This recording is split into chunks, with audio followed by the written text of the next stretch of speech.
Good morning. Audio clear ആണല്ലോ അല്ലേ? Okay, attendance ലൈവിൽ ചാറ്റ് ചെയ്യൂ കേട്ടോ. ലൈവ് ചാറ്റിൽ പോസ്റ്റ് ചെയ്യൂ.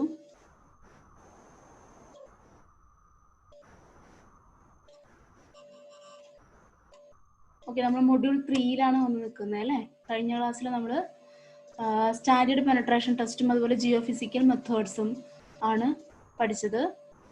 ഇപ്പോൾ നമ്മൾ പുതിയൊരു ടോപ്പിക്കിലേക്ക് പോവുകയാണ്. നമുക്കിനി ഈ ഒരു പോർഷൻ, ഇത്രയും പോർഷൻസ് ആണ് ഇനി പഠിക്കാനുള്ളത് അല്ലേ?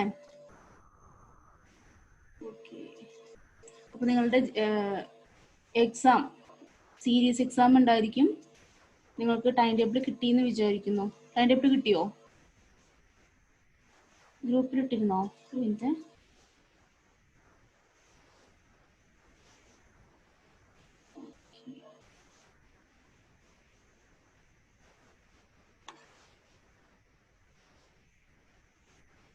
ജിയോടെക് 11-ാം തീയതി വെനസ്ഡേ ബുധനാഴ്ച ആയിരിക്കും എക്സാം കേട്ടോ. അപ്പോൾ ഇന്നെടുക്കുന്ന ക്ലാസ്സിലത്തെ പോർഷൻസ് കൂടെ ഉണ്ടായിരിക്കും. ഇന്നത്തെ പോർഷൻ കൂടെ ഇന്ന് നമുക്ക് കംപ്ലീറ്റ് ചെയ്യാൻ പറ്റുമോ എന്നറിയില്ല. ഈ ലാസ്റ്റ് പ്ലേറ്റ് ലോഡ് ടെസ്റ്റും അതിൻ്റെ ലിമിറ്റേഷൻസും അത് ചിലപ്പോൾ സ്കിപ്പ് ചെയ്യും, ബാക്കി കംപ്ലീറ്റ് എടുത്തു തരാം കേട്ടോ. അത് നമുക്ക് നെക്സ്റ്റ് ക്ലാസ്സിൽ, പ്ലേറ്റ് ലോഡ് ടെസ്റ്റ് നമുക്ക് നെക്സ്റ്റ് ക്ലാസ്സിൽ എടുക്കാം. അപ്പോൾ ആ ഒരു പോർഷൻ പഠിക്കണം എന്നില്ല. പ്ലേറ്റ് ലോഡ് ടെസ്റ്റ്, ലിമിറ്റേഷൻ, അത് പ്രീവിയസ് ഇയർ ക്വസ്റ്റ്യൻ ആണ്, നിങ്ങൾ അത് പഠിക്കണം എന്നില്ല. അതല്ലാതെ ബാക്കി എല്ലാ പോർഷനും കംപ്ലീറ്റ് മൊഡ്യൂൾ 3യിലെ കംപ്ലീറ്റ് പോർഷൻസ് പഠിക്കണം. എല്ലാം ഇതിലെ എല്ലാം ഏത് ക്വസ്റ്റ്യൻ എടുത്താലും അത് പ്രീവിയസ് ഇയർ ക്വസ്റ്റ്യൻ ആണ് കേട്ടോ. സോ ഒന്നും വിടാതെ തന്നെ പഠിക്കുക. അപ്പം നമ്മളിന്ന് ഡീൽ ചെയ്യാൻ പോകുന്നത് ബിയറിംഗ് കപ്പാസിറ്റി എന്താണ്, അതുപോലെ general and local shear failure എന്താണ്, then Terzaghi's theory of bearing capacity, effect of water table. ഇത്രയും പോർഷൻസ് ആണ് നമ്മളിന്ന് കവർ ചെയ്യാനായിട്ട് ഉദ്ദേശിക്കുന്നത്. അപ്പം നമുക്ക് പോർഷൻസിലേക്ക് പോവാം. ഇനി ആരും അറ്റൻഡൻസ് പോസ്റ്റ് ചെയ്യണ്ട കേട്ടോ. ഇവിടെ നിന്ന് അങ്ങോട്ട് പോസ്റ്റ് ചെയ്യുന്നവരുടെ അറ്റൻഡൻസ് കിട്ടില്ല. ഓക്കെ, അപ്പം നമ്മൾ എന്താണ് ബിയറിംഗ് കപ്പാസിറ്റി എന്നൊക്കെ നോക്കാൻ പോവാണ്. അപ്പോൾ ബിയറിംഗ് കപ്പാസിറ്റി എന്താണെന്ന് പറയുന്നതിന് മുന്നേ ജനറൽ ആയിട്ട് ബിയറിംഗ് കപ്പാസിറ്റി ഇത്രയേ ഉള്ളൂ. It is the load carrying capacity of unit area of soil. Load carrying capacity of unit area of soil. നമുക്കറിയാം, നമ്മുടെ കൺസ്ട്രക്ഷൻ കംപ്ലീറ്റ്, ലാൻഡിലുള്ള കൺസ്ട്രക്ഷൻ എന്ന് പറയുന്നത് മണ്ണിലാണ് അല്ലെ? കംപ്ലീറ്റ് അതിന്റെ ഫൗണ്ടേഷൻ നിൽക്കുന്നത് മണ്ണിലാണ്.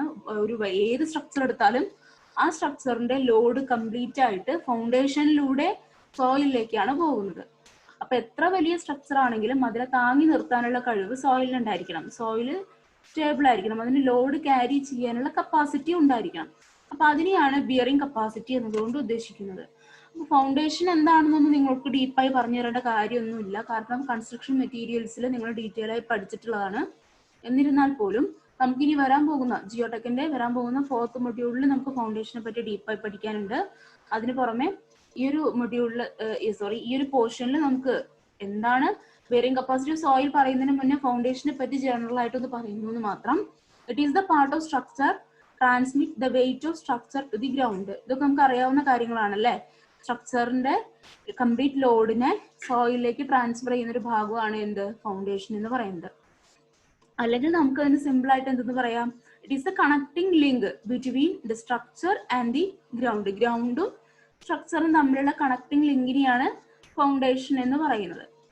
ഓക്കെ, നമുക്ക് ഫൗണ്ടേഷൻ എന്ന് പറഞ്ഞു കഴിഞ്ഞാൽ സോയിൽ എന്ന് പറയുന്നത് ഡിഫറെന്റ് ടൈപ്പ് ഓഫ് സോയിൽ ഉണ്ട് അല്ലെ? അപ്പൊ അവിടെ എല്ലാം കൺസ്ട്രക്ഷൻ നടത്തുക എന്ന് പറഞ്ഞിട്ടുണ്ടെങ്കിൽ ഡിഫറെന്റ് ആയിട്ടുള്ള രീതിയിലായിരിക്കും നമുക്ക് അവിടെ എല്ലാം കൺസ്ട്രക്ഷൻ നടത്തേണ്ടതായിട്ട് വരിക. അപ്പോൾ ഫൗണ്ടേഷൻ ഡിസൈൻ ചെയ്യുന്ന സമയത്ത്, ദാറ്റ് മീൻസ് ഡിസൈൻ ചെയ്യുക എന്ന് പറഞ്ഞിട്ടുണ്ടെങ്കിൽ അതിന്റെ ലെങ്ത് വിഡ്ത്ത് എത്രയാണെന്ന് നോക്കുക, അല്ലെങ്കിൽ ഏത് ടൈപ്പ് ഫൗണ്ടേഷൻ അവിടെ കൊടുക്കണം എന്ന് മനസ്സിലാക്കുക. അതാണ് ഡിസൈൻ എന്നുകൊണ്ട് ഉദ്ദേശിക്കുന്നത്. അപ്പൊ ഡിസൈൻ ചെയ്യുന്നതിൽ, ഫൗണ്ടേഷന്റെ കാര്യത്തിൽ ഡിസൈൻ ചെയ്യുന്നതിൽ മെയിൻ ആയിട്ട് 2 ക്രൈറ്റീരിയ ഉണ്ട്. ഒന്ന്, ഫൗണ്ടേഷൻ എന്ന് പറഞ്ഞിട്ടുണ്ടെങ്കിൽ നമുക്കറിയാം ബേസ് ആയിട്ടുള്ള ഒന്നാണ്, ഒരു സ്ട്രക്ചറിന്റെ ഏറ്റവും ഇമ്പോർട്ടന്റ് ആയിട്ടുള്ള ഒരു ഭാഗമാണ് ഫൗണ്ടേഷൻ. അപ്പൊ ഫൗണ്ടേഷൻ ഡിസൈൻ ചെയ്യുമ്പോൾ നമ്മൾ 2 ക്രൈറ്റീരിയ ആണ് വെക്കുന്നത്. ഒന്ന് ഷിയർ ഫെയിലിയറും, 2 സെറ്റിൽമെന്റ് ഫെയിലിയറും. ഷിയർ ഫെയിലിയർ എന്താണെന്ന് നമുക്കറിയാം, സോയില് ലെയർ ആയിട്ട് ഇരിക്കുകയാണെന്ന് ഇമാജിൻ ചെയ്യുകയാണെങ്കിൽ ഒരു ലെയർ വേറൊരു ലെയറിന് മീതെ തെന്നി പോകുക. ആ രീതിയിൽ ഫെയിലിയർ ഉണ്ടാകുന്നുണ്ടെങ്കിൽ അതിനെയാണ് നമ്മൾ ഷിയർ ഫെയിലിയർ എന്ന് പറയുന്നത്. ഓക്കെ, അപ്പൊ ഷിയർ ഫെയിലിയർ ഉണ്ടാവാൻ പാടില്ല. ഫൗണ്ടേഷൻ നമ്മൾ ഡിസൈൻ ചെയ്യുമ്പോൾ ഷിയർ ഫെയിലിയർ ഉണ്ടാകാതെ എങ്ങനെ നമുക്ക് ഫൗണ്ടേഷൻ ഡിസൈൻ ചെയ്യാം എന്നാണ് നമ്മൾ ആലോചിക്കുക. ഓക്കെ, ഇനി അടുത്തൊരു ഇമ്പോർട്ടൻ്റ് ആയിട്ടുള്ള ഒരു ഫെയിലിയർ ആണ് സെറ്റിൽമെന്റ് ഫെയിലിയർ എന്ന് പറയുന്നത്. ഫൗണ്ടേഷൻ സെറ്റിൽമെന്റ് ചെയ്യാനേ പാടില്ല എന്ന് നമുക്ക് പറയാനായിട്ട് സാധിക്കില്ല. ചെറിയൊരു സെറ്റിൽമെന്റ് എന്തായാലും ഉണ്ടായിരിക്കും, പക്ഷേ ആ ഫൗണ്ടേഷൻ ഒരു പെർമിറ്റഡ് ലിമിറ്റഡ് ആയിരിക്കും. സെറ്റിൽമെന്റിന് ഇത്ര സെറ്റിൽമെന്റ് പെർമിറ്റഡ് ആണ്, ഓരോ ടൈപ്പ് സോയിലിന് പെർമിറ്റഡ് ആയിരിക്കും. അപ്പോൾ ആ ലിമിറ്റിലും എക്സീഡ് ചെയ്യാത്ത രീതിയിൽ വേണം നമ്മൾ ഫൗണ്ടേഷൻ ഡിസൈൻ ചെയ്യാനായിട്ട്. ഓക്കെ, അപ്പൊ ഇമ്പോർട്ടൻ്റ് ആയിട്ടുള്ള രണ്ട് ഫെയിലിയർ ക്രൈറ്റീരിയാസ് ആണ്. ഒന്ന് shear failure and second one is settlement failure. Okay, ഇതാണ് ഏറ്റവും ഇമ്പോർട്ടൻ്റ് ആയിട്ടുള്ള രണ്ട് ഫെയിലിയർ. അപ്പൊ നമ്മൾ ഇനി പഠിക്കാൻ പോകുന്ന ബിയറിംഗ് കപ്പാസിറ്റിയുടെ ഡെഫിനിഷൻസിലെല്ലാം ഡിഫറെന്റ് ടൈപ്പ് ബെയറിംഗ് കപ്പാസിറ്റി നമ്മൾ പറയും. ഒരുപാട് ഡെഫിനിഷൻസ് ഉണ്ട്. ബെയറിംഗ് കപ്പാസിറ്റി തന്നെ ഒരുപാട് ഡെഫിനിഷൻസ് ഉണ്ട്, ഡിഫറെന്റ് ടൈപ്പ് ഉണ്ട്. അപ്പൊ അതെല്ലാം നമ്മൾ ക്ലാസിഫൈ ചെയ്തിട്ടുള്ളത് ഷിയറിന്റെയും സെറ്റിൽമെന്റ് ഏത് രീതിയിലുള്ള ഏത് ടൈപ്പ് ലോഡാണ് അത് റെസിസ്റ്റ് ചെയ്യുന്നത്, അതുപോലെ തന്നെ ഏത് ടൈപ്പ് ഫെയിലിയർ ആണ് അവിടെ കൺസിഡർ ചെയ്യുന്നത്. ഈ രണ്ട് പോയിന്റിന്റെ ബേസിലാണ് നമ്മൾ ബെയറിംഗ് കപ്പാസിറ്റി പറയുന്നത്. ഓക്കെ, ഇപ്പൊ ഫൗണ്ടേഷൻ എന്ന് പറഞ്ഞാൽ പിന്നെ അതിൽ ഡീപ്പായിട്ട് നമുക്ക് ഒരുപാട് പറയാനുണ്ടായിരിക്കും. ഫൗണ്ടേഷൻ എന്ന് പറഞ്ഞിട്ടുണ്ടെങ്കിൽ രണ്ട് ക്ലാസിഫിക്കേഷൻ ഉണ്ടല്ലോ. ഏതൊക്കെയായിരുന്നു? Shallow foundation and deep foundation അല്ലേ? അതൊക്കെ നമുക്ക് അറിയുന്ന കാര്യമാണ്. ഷാലോ ഫൗണ്ടേഷൻ എന്ന് പറഞ്ഞു കഴിഞ്ഞാൽ ഡെപ്ത് കുറവാണെങ്കിൽ, വിഡ്ത്തിനേക്കാളും ഡെപ്ത് കുറവാണ് എന്നുണ്ടെങ്കിൽ അതിനെ നമുക്ക് ഷാലോ ഫൗണ്ടേഷൻ എന്നും, ഡെപ്ത് വിഡ്ത്തിനേക്കാൾ കൂടുതലാണെങ്കിൽ നമ്മൾ അതിനെ ഡീപ്പ് ഫൗണ്ടേഷൻ എന്നും പറയും. ഓക്കെ, അതെല്ലാം നമുക്ക് ഇനി 4th മൊഡ്യൂളിൽ ഡീപ്പായിട്ട് പഠിക്കാം. ഇപ്പോൾ ഈ ഒരു പോയിന്റ് ഓർത്ത് വയ്ക്കുക, foundation should be design such that the soil below does not fail in shear and the settlement is within safe limit. Okay, settlement ഒരു പരിധി വരെ അനുവദിച്ചിട്ടുണ്ട്, അതിൽ കൂടുതലാവാൻ പാടില്ല, പിന്നെ ഷിയർ ഫെയിലിയർ ഉണ്ടാകാനും പാടില്ല. ഇതാണ് രണ്ട് ഫെയിലിയർ ക്രൈറ്റീരിയ. ഫൗണ്ടേഷൻ ഡിസൈൻ ചെയ്യുന്ന സമയത്ത് നമ്മൾ എടുക്കുന്ന രണ്ട് ക്രൈറ്റീരിയാസ് ഇതാണ്. നെക്സ്റ്റ്,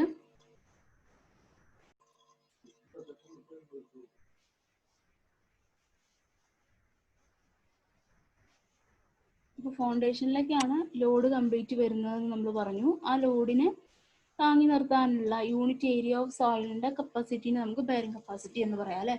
അപ്പോൾ ഒരു ഫിഗർ ഞാൻ കാണിച്ചിട്ടുണ്ട്, ഇവിടെ ഒരു ഫൗണ്ടേഷൻ കാണിച്ചിട്ടുണ്ട്. ഫൗണ്ടേഷനിലേക്ക് വരുന്നത് എന്താണ്? Load intensity. അത് എന്തൊക്കെയാവാം? ഫൗണ്ടേഷന് സെൽഫ് വെയിറ്റ് ഉണ്ടായിരിക്കാം, അല്ലെങ്കിൽ അവിടെ ഫൗണ്ടേഷനിൽ ഫില്ല് ചെയ്തിട്ടുള്ള മണ്ണിന്റെ വെയിറ്റ് ആയിരിക്കും, അല്ലെങ്കിൽ സൂപ്പർ സ്ട്രക്ചറിന്റെ വെയിറ്റ് ആയിരിക്കും, എന്തോ ആയിക്കോട്ടെ. അത് കംപ്ലീറ്റ് ആക്ട് ചെയ്യുന്നത് എവിടെയാണ്? ഫൗണ്ടേഷനിലേക്ക്. അപ്പൊ ഈ ലോഡ് ഇന്റൻസിറ്റിനെ താങ്ങി നിർത്തുക, അതിനെ ബെയർ ചെയ്ത് നിർത്തുക, അതിനുള്ള കപ്പാസിറ്റി ഓഫ് സോയിൽ, അതിനെയാണ് നമ്മൾ ബിയറിംഗ് കപ്പാസിറ്റി എന്ന് പറയുന്നത്. Load per unit area. അപ്പോൾ യൂണിറ്റ് എന്തായി? Kilo newton per metre square. Okay, foundation bearing capacity unit kilo newton per metre square. ഇനി നമുക്ക് കുറച്ച് ടേംസ് പരിചയപ്പെടാം. ഇമ്പോർട്ടൻ്റ് ആയിട്ടുള്ള കുറേ ടേംസ് ആണ്. First, gross pressure intensity. Gross pressure ഇന്റൻസിറ്റിനെ നമ്മൾ Q എന്ന ലെറ്റർ വെച്ചാണ് ഡിനോട്ട് ചെയ്യുന്നത്. ഗ്രോസ് പ്രഷർ ഇന്റൻസിറ്റി എന്താന്ന് വെച്ചാൽ ഒരു ഫൗണ്ടേഷൻ ഇവിടെ ചിത്രം കാണിച്ചിട്ടുണ്ട്. ഇതാണ് നമ്മുടെ ഗ്രൗണ്ട് ലെവല് ആണെന്നുണ്ടെങ്കിൽ ഇതാണ് നമ്മുടെ ഗ്രൗണ്ട് ലെവൽ. ഓക്കെ, അപ്പോൾ ഇത് നമ്മുടെ സ്ട്രക്ചറിന്റെ ഭാഗം, ഇത് നമ്മുടെ ഫൗണ്ടേഷന്റെ ഭാഗം. അപ്പോൾ അതിന്റെ വിഡ്ത്താണ് B എന്ന് കാണിച്ചിട്ടുള്ളത്. ഡെപ്ത് ഓഫ് ഫൗണ്ടേഷൻ, ഈ ഫൗണ്ടേഷന്റെ ബേസ് വരെയുള്ള ഈ ഭാഗം, അതിനെയാണ് ഡെപ്ത് ഓഫ് ഫൗണ്ടേഷൻ എന്ന് കാണിച്ചിട്ടുള്ളത്. പിന്നെ ഈ ഫൗണ്ടേഷന്റെ ഗ്യാപ്പിലെല്ലാം നമ്മൾ എന്ത് വെച്ച് ഫില്ല് ചെയ്തിട്ടുണ്ട്? സോയിൽ വെച്ച് ഫില്ല് ചെയ്തിട്ടുണ്ട്. അതിനെയാണ് എർത്ത് ഫിൽ എന്ന് പറയുന്നത്. അപ്പോൾ ഗ്രോസ് പ്രഷർ ഇന്റൻസിറ്റി എന്ന് പറയുന്നത് ഈ ടോട്ടൽ ലോഡിനെ, അതായത് ബേസ് ഓഫ് ഫൂട്ടിങ്, ഈ ഫൗണ്ടേഷന്റെ ബേസ്, ഈ ഒരു ബേസിൽ ആക്ട് ചെയ്യുന്ന കംപ്ലീറ്റ് ലോഡിനെ ചേർത്ത് പറയുന്ന പേരാണ് ഗ്രോസ് പ്രഷർ ഇന്റൻസിറ്റി. അതായത് വെയിറ്റ് ഓഫ് സൂപ്പർ സ്ട്രക്ചർ, ഈ Q എന്ന് കാണിച്ചിട്ടുള്ള വെയിറ്റ് ഓഫ് സൂപ്പർ സ്ട്രക്ചർ ഉണ്ടാവും അതിൽ. ഇനി സെൽഫ് വെയിറ്റ് ഓഫ് ഫൂട്ടിങ്ങിനൊരു സെൽഫ് വെയിറ്റ് ഉണ്ടായിരിക്കും അല്ലെ. അത് ഒപ്പം ഇവിടെ ഇവിടെ ഫില്ല് ചെയ്യുന്ന സോയിൽ ഉണ്ടല്ലോ, ഇവിടെ ഫില്ല് ചെയ്യുന്ന സോയില്, ഇതിനാണ് നമ്മൾ എർത്ത് ഫില്ല് എന്ന് പറയുന്നത്. ഓക്കെ, അപ്പൊ അതിന്റെ വെയിറ്റ്, ഇത് മൂന്നും കൂടെ ചേർന്നതിനെയാണ് ഗ്രോസ് പ്രഷർ ഇന്റൻസിറ്റി എന്ന് പറയുന്നത്. ക്ലിയർ ആയി എന്ന് വിചാരിക്കുന്നു. ഓക്കെ, ഗ്രോസ് പ്രഷർ ഇന്റൻസിറ്റി എന്ന് പറഞ്ഞിട്ടുണ്ടെങ്കിൽ എന്തൊക്കെ ഉണ്ടാകും? Weight of super structure, self weight of footing and weight of earth fill. So നമുക്ക് ഇങ്ങനെ ഡിഫൈൻ ചെയ്യാം. The total pressure at the base of footing due to the weight of super structure, self weight of footing and weight of earth fill if any. ഇതാണ് gross pressure intensity. ഇനി രണ്ടാമത്തേതാണ് net pressure intensity. Net pressure intensity എന്താന്ന് വെച്ചാൽ, ഇപ്പോൾ ഒരു case എടുക്കുക. നമുക്ക് ആദ്യം ഒരു ഗ്രൗണ്ട് ഉണ്ടായിരുന്നു. അപ്പൊ ഇതാണ് നമ്മുടെ ഗ്രൗണ്ട് ലെവൽ എന്ന് കാണിച്ചിട്ടുള്ളത്. ഗ്രൗണ്ട് ലെവൽ നമ്മളിവിടെ ഒരു കൺസ്ട്രക്ഷൻ നടക്കുന്നുണ്ട്. അപ്പൊ ഫൗണ്ടേഷന്റെ ഡെപ്ത് ഓഫ് ഫൗണ്ടേഷൻ DF എന്ന് പറയുന്നത് ഇത്രയും ഭാഗമാണ് ഡെപ്ത് ഓഫ് ഫൗണ്ടേഷൻ. അപ്പൊ ഇവിടെ ആദ്യം ഉണ്ടായിട്ടുള്ളത് എന്തായിരിക്കും? സോയിൽ ആയിരിക്കും അല്ലെ. ഈ സോയിലിന്റെ യൂണിറ്റ് വെയിറ്റ് ആണ് gamma kilo newton per metre square. Gamma kilo newton per metre square. അങ്ങനെയാണെന്നുണ്ടെങ്കിൽ ഇതിന്റെ ഇവിടുത്തെ ടോട്ടൽ പ്രഷർ എന്ന് പറയുന്നത് എന്തായിരിക്കും? എത്രയായിരിക്കും? Gamma into DF. അതാണ് ഇവിടെ ആക്ട് ചെയ്യുന്ന total pressure. Okay, gamma into DF. ഇനി നമുക്കിവിടെ കൺസ്ട്രക്ഷൻ നടന്നു. അതായത് അവിടെ എന്ത് വന്നു? ഫൗണ്ടേഷൻ വന്നു. അപ്പൊ ഫൗണ്ടേഷൻ വരികയാണെങ്കിൽ നമ്മൾ എന്താ ചെയ്യുന്നത്? അവിടുത്തെ ഇത്രയും ഡെപ്തിലാണ് നമുക്ക് ഫൗണ്ടേഷൻ പണിയേണ്ടതെങ്കിൽ ഇത്രയും ഡെപ്തിൽ നമ്മൾ എന്ത് ചെയ്യും? ആദ്യം ഗ്രൗണ്ട് ലെവലിന് ഇത്രയും ഡെപ്തിൽ നമ്മൾ ഇവിടെ കിടക്കുന്ന മണ്ണെല്ലാം മാറ്റും അല്ലെ. മണ്ണ് മാറ്റിയതിന് ശേഷം നമ്മൾ ഫൗണ്ടേഷൻ പണിയും. ഫൗണ്ടേഷൻ പണിതതിന് ശേഷം നമ്മൾ എന്ത് ചെയ്യും? ഇവിടെ എന്ത് ചെയ്യും? എർത്ത് ഫില്ല് ചെയ്യും അല്ലെ. മണ്ണ് ഇവിടെ ഫില്ല് ചെയ്യും. അത്രയും ചെയ്ത് കഴിയുമ്പോൾ എന്താ സംഭവിക്കുന്നത് വെച്ചാൽ, ഇവിടെ വരുന്ന ലോഡുകൾ എന്തൊക്കെയായിരിക്കും? ഈ ഫൂട്ടിങ്ങിന് താഴെ വരുന്ന ലോഡുകൾ ഏതൊക്കെയായിരിക്കും? ഈ എർത്തിന്റെ ഇവിടെ ഫില്ല് ചെയ്ത മണ്ണിന്റെ വെയിറ്റ് ഉണ്ടായിരിക്കും, സൂപ്പർ സ്ട്രക്ചറിന്റെ വെയിറ്റ് ഉണ്ടായിരിക്കും, ഫൗണ്ടേഷന്റെ വെയിറ്റ് ഉണ്ടായിരിക്കും, സെൽഫ് വെയിറ്റ് ഉണ്ടായിരിക്കും അല്ലെ. അപ്പൊ ആദ്യം നമ്മൾ പറഞ്ഞ കേസ് എന്ന് പറയുന്നത് ഗ്രൗണ്ട് ലെവലിൽ നിന്ന് ഇത്രയും ഡെപ്തിൽ, നേരത്തെ നമ്മൾ പറഞ്ഞ അതേ ഡെപ്തിൽ, അതായത് ഡെപ്ത് ഓഫ് ഫൗണ്ടേഷൻ നമുക്ക് ഉണ്ടായിരുന്ന ലോഡ് എത്രയായിരുന്നു എന്ന് പറഞ്ഞത്? ഗാമ DF ആയിരുന്നു അല്ലെ. ഗാമ DF അത് നമുക്ക് ഒന്ന് അസ്യൂം ചെയ്യാം. അതൊരു 100 kilo newton per metre square ആയിരുന്നു എന്ന് വിചാരിക്കാം. 100 kilo newton per metre square. നമ്മൾ ഫൗണ്ടേഷൻ പണിതതിന് ശേഷം അവിടെയുള്ള പ്രഷർ Q, ലോഡ് ഇന്റൻസിറ്റി എന്ന് പറയുന്നത്, പ്രഷർ ഇന്റൻസിറ്റി എന്ന് പറയുന്നത് 1000 kilo newton per mm square ആയി എന്ന് വിചാരിക്കാം. 1000 kilo newton per mm square. അങ്ങനെയാണ് എന്നുണ്ടെങ്കിൽ, ആദ്യം ഉണ്ടായിരുന്നത് 100 കിലോ ന്യൂട്ടണും പിന്നീട് വന്നത് 1000 കിലോ ന്യൂട്ടൺ പെർ മീറ്റർ സ്ക്വയറും ആണ് എന്നുണ്ടെങ്കിൽ നമ്മുടെ നെറ്റ് പ്രഷർ ഇന്റൻസിറ്റി QN എന്ന് പറയുന്നത് 1000 മൈനസ് 100 ആയിരിക്കും. ഓക്കെ, 1000, എൻ്റെ മൗസിന് എന്തോ കംപ്ലൈന്റ് ഉണ്ട് അതുകൊണ്ടാണ് കേട്ടോ. 1000 മൈനസ് 100, ഓക്കെ, എത്രയാണ്? 900 എന്ന് വരും അല്ലേ. അപ്പൊ നെറ്റ് പ്രഷർ ഇന്റൻസിറ്റി എന്ന് പറയുന്നത് 900 kilo newton per metre square ആയിരിക്കും. അപ്പൊ ഇതാണ് നെറ്റ് പ്രഷർ ഇന്റൻസിറ്റി. അതായത് അവിടെ ഉണ്ടായിരുന്ന Q എന്ന് പറയുന്നത് എന്താണ്? ഗ്രോസ് പ്രഷർ ഇന്റൻസിറ്റി ആണ്. ഗ്രോസ് പ്രഷർ ഇന്റൻസിറ്റി എന്ന് പറഞ്ഞിട്ടുണ്ടെങ്കിൽ സൂപ്പർ സ്ട്രക്ചറിന്റെ weight plus self weight, footing plus weight of earth fill, അതെല്ലാം ചേർന്നതാണ്. അതിൽ നിന്ന് ഓവർബർഡൻ പ്രഷർ, അതായത് ഒറിജിനൽ ഓവർബർഡൻ പ്രഷർ, അതായത് ആദ്യം അവിടെ ഉണ്ടായിരുന്ന ലോഡ് മൈനസ് ചെയ്ത് കഴിഞ്ഞാൽ നമുക്ക് എന്ത് കിട്ടും? നെറ്റ് പ്രഷർ ഇന്റൻസിറ്റി കിട്ടുന്നതാണ്. ഓക്കെ,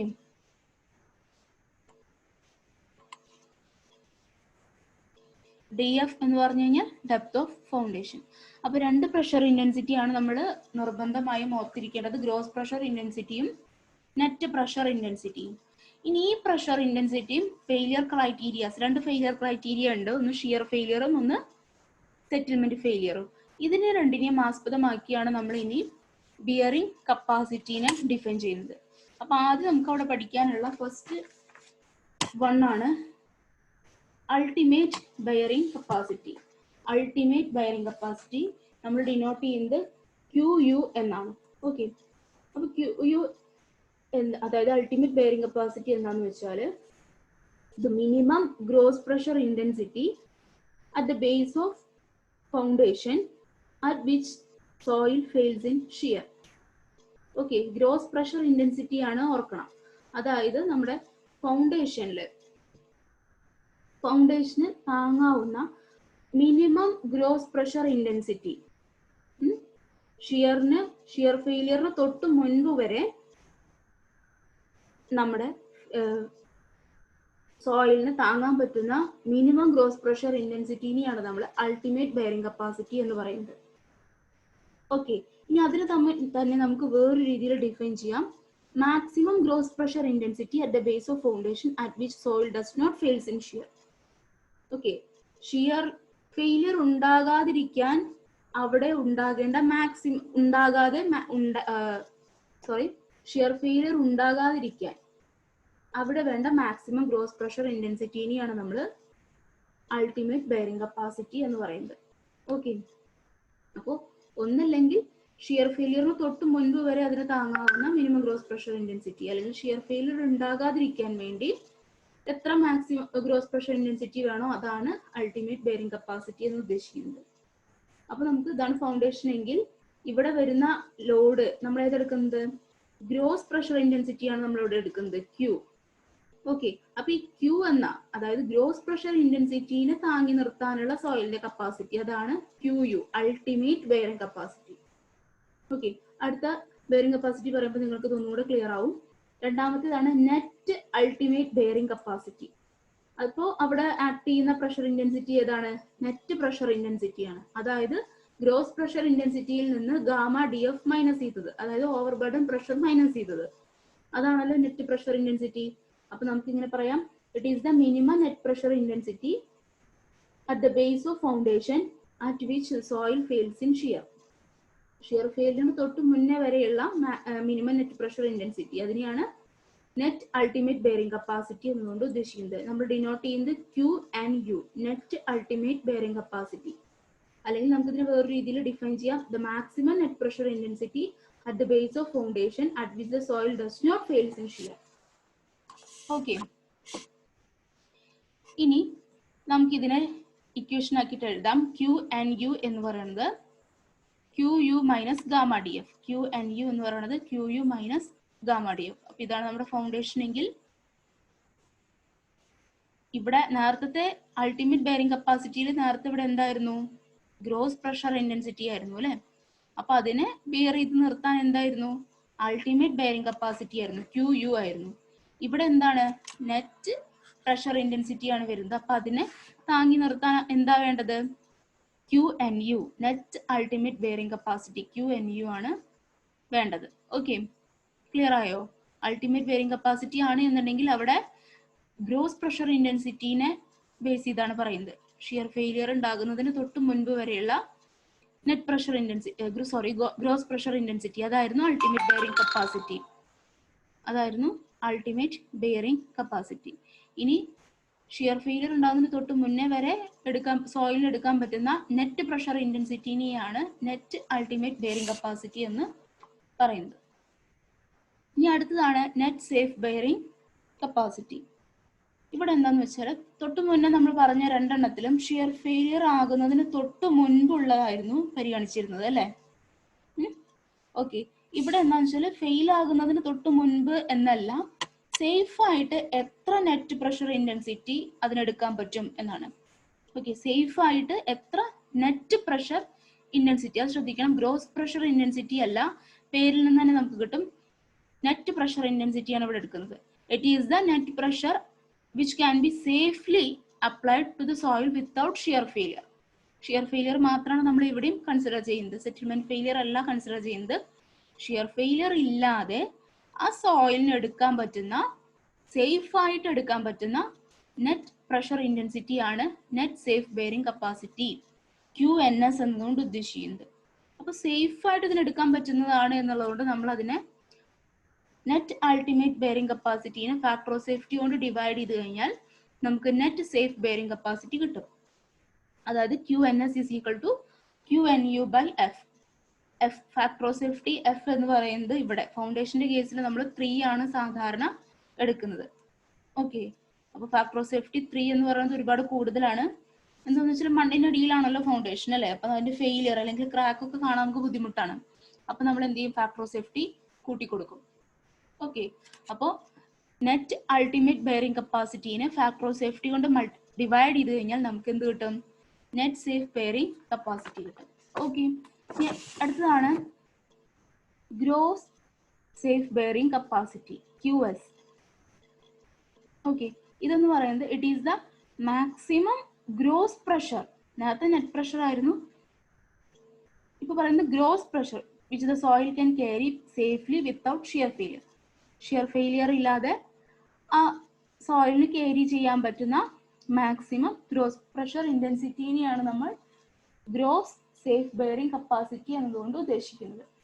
ഓക്കെ, ഇതെന്ന് പറഞ്ഞു കഴിഞ്ഞാൽ നെറ്റ് സേഫ് ബെയറിംഗ് കപ്പാസിറ്റീനെ ഒറിജിനൽ ഓവർബർഡൻ പ്രഷർ കൊണ്ട് ആഡ് ചെയ്താൽ മതി. അതായത് QS, gross safe bearing capacity എന്ന് പറയുന്നത് QS is equal to QNS. QNS എന്ന് പറഞ്ഞിട്ടുണ്ടെങ്കിൽ എന്താണ്, net safe bearing capacity plus gamma DF. Gamma DF എന്ന് പറയുന്നത് ഓവർബർഡൻ പ്രഷർ. ഈ QNS നമുക്ക് എങ്ങനെ കിട്ടും, QNS എന്ന് പറയുന്നത് QNU/F ആണ് അല്ലെ, QNU/ ഫാക്ടർ ഓഫ് സേഫ്റ്റി. ഈ QNU നമുക്ക് എങ്ങനെയാണ് കിട്ടിയത്, QNU നമുക്ക് എങ്ങനെയാണ് കിട്ടിയത് ഓർക്കുന്നുണ്ടോ? QNU കിട്ടിയത് എങ്ങനെയായിരുന്നു, QU മൈനസ് ഗാമ DF ആയിരുന്നു അല്ലെ. QNU എന്ന് പറയുന്നത് QU minus gamma DF. Okay, ഇനി അടുത്തതാണ് net safe settlement pressure, QNP.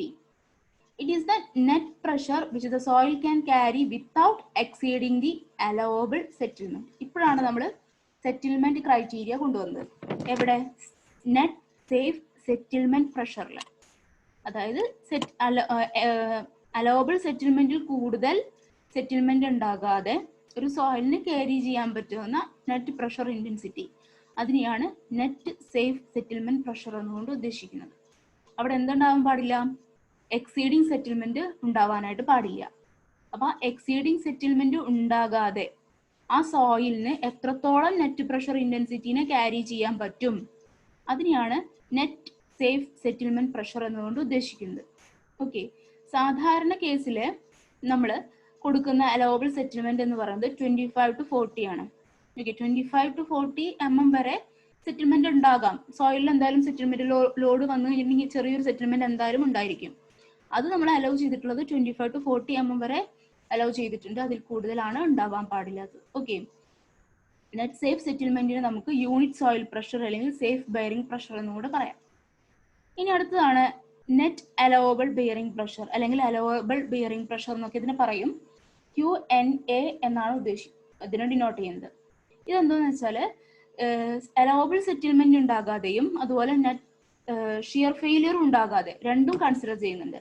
Shear failure ഉണ്ടാകാതെയും അതുപോലെ എക്സസീവ് സെറ്റിൽമെന്റ് ഉണ്ടാകാതെയും ഒരു സോയിലിനെ ക്യാരി ചെയ്യാൻ പറ്റുന്ന നെറ്റ് പ്രഷർ ഇന്റൻസിറ്റിനെയാണ് നമ്മൾ നെറ്റ് അലവബിൾ ബെയറിംഗ് പ്രഷർ എന്നുകൊണ്ട് ഉദ്ദേശിക്കുന്നത്. ഓക്കെ, QNSഉം QNP രണ്ടും കൺസിഡർ ചെയ്യണം. അതായത്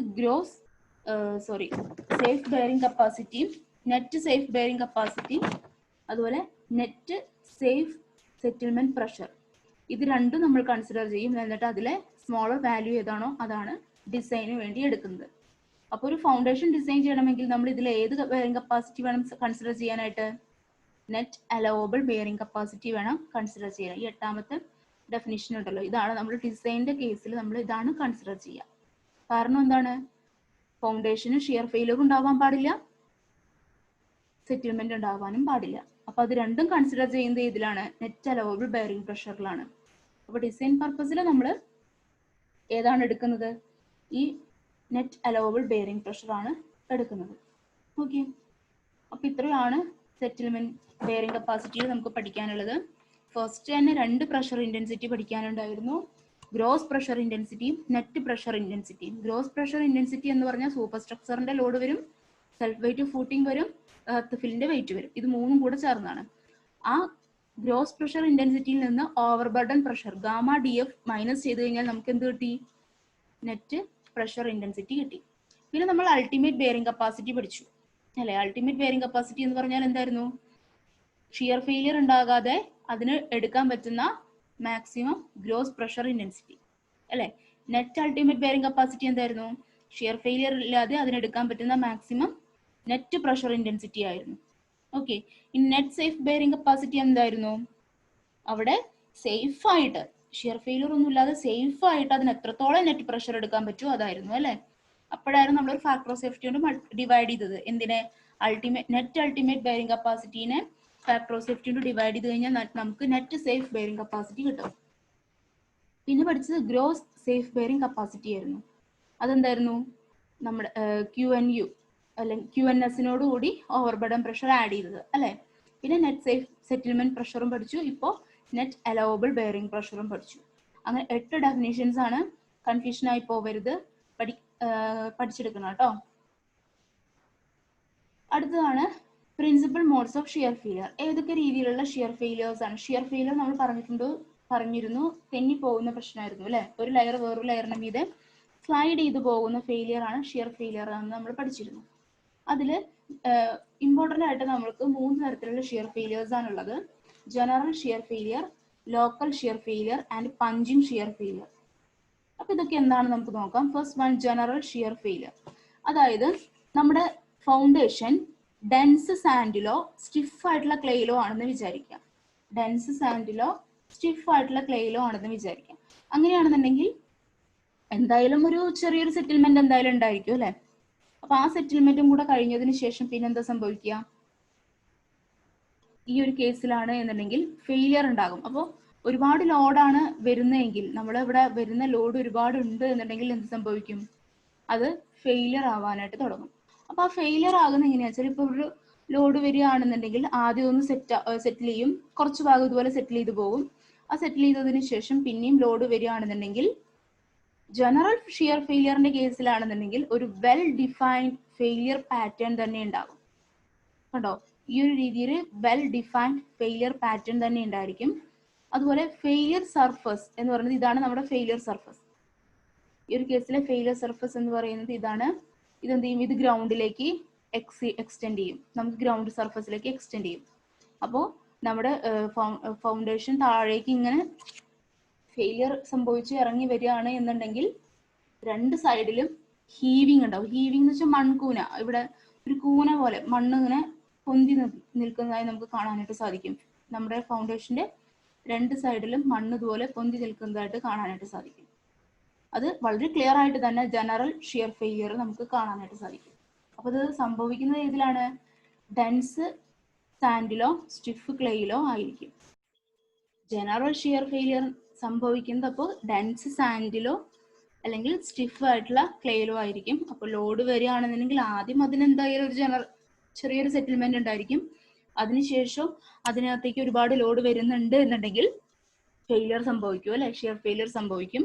അപ്പൊ ജനറൽ ഷിയർ ഫെയിലിയർ ആണ് എന്നുണ്ടെങ്കിൽ ആ ഫെയിലിയർ പാറ്റേൺ വെൽ ഡിഫൈൻഡ് ആയിരിക്കും. വെൽ ഡിഫൈൻഡ് ആയിട്ട് തന്നെ നമുക്ക് ആ ഷിയർ ഫെയിലിയർ പാറ്റേൺ കാണാനും സാധിക്കും. ഒപ്പം തന്നെ ആ ഫെയിലിയർ പാറ്റേൺ ഇതുപോലെ എക്സ്റ്റെൻഡ് ചെയ്ത് ഗ്രൗണ്ട് സർഫസിലേക്ക് എത്തുകയും ചെയ്യും. ഒപ്പം ഇത് സെറ്റിൽ ആവുന്നതിന്, ഇപ്പൊ ഫെയിലിയർ ആവുന്നതിനൊപ്പം തന്നെ ഫൗണ്ടേഷന്റെ 2 ഭാഗത്തും ഗ്രൗണ്ട് സർഫസിന് മുകളിലായിട്ട് നമുക്ക് ഹീവിങ് ഓഫ് സോയിൽ കാണാനായിട്ട് സാധിക്കും 2 സ്ഥലത്തും. ഓക്കെ, ഇതാണ് ജനറൽ ഷിയർ ഫെയിലിയർ. അപ്പോൾ ഇത് ചോദിച്ചിട്ടുള്ള ചോദ്യമാണ്. ഈ ഡയഗ്രാം നിങ്ങൾക്ക് വരയ്ക്കാൻ അറിയണം. വെൽ ഡിഫൈൻഡ് ഫെയിലിയർ പാറ്റേൺ ആണ് ജനറൽ ഷിയർ ഫെയിലിയറിന്റെ കേസിൽ. ഓക്കെ, ഇത് നമുക്ക് ഒരു സെറ്റിൽമെന്റും ലോഡും തമ്മിലുള്ള ഒരു ഗ്രാഫാണ്. അപ്പൊ ലോഡ് കൂടുന്നതിനനുസരിച്ച് ചെറിയൊരു സെറ്റിൽമെന്റ് ആദ്യത്തിന് എന്തായാലും സംഭവിക്കും. ഓക്കെ, ലോഡും സെറ്റിൽമെന്റും തമ്മിലുള്ള ഗ്രാഫാണ് ഇവിടെ വരച്ചിട്ടുള്ളത്.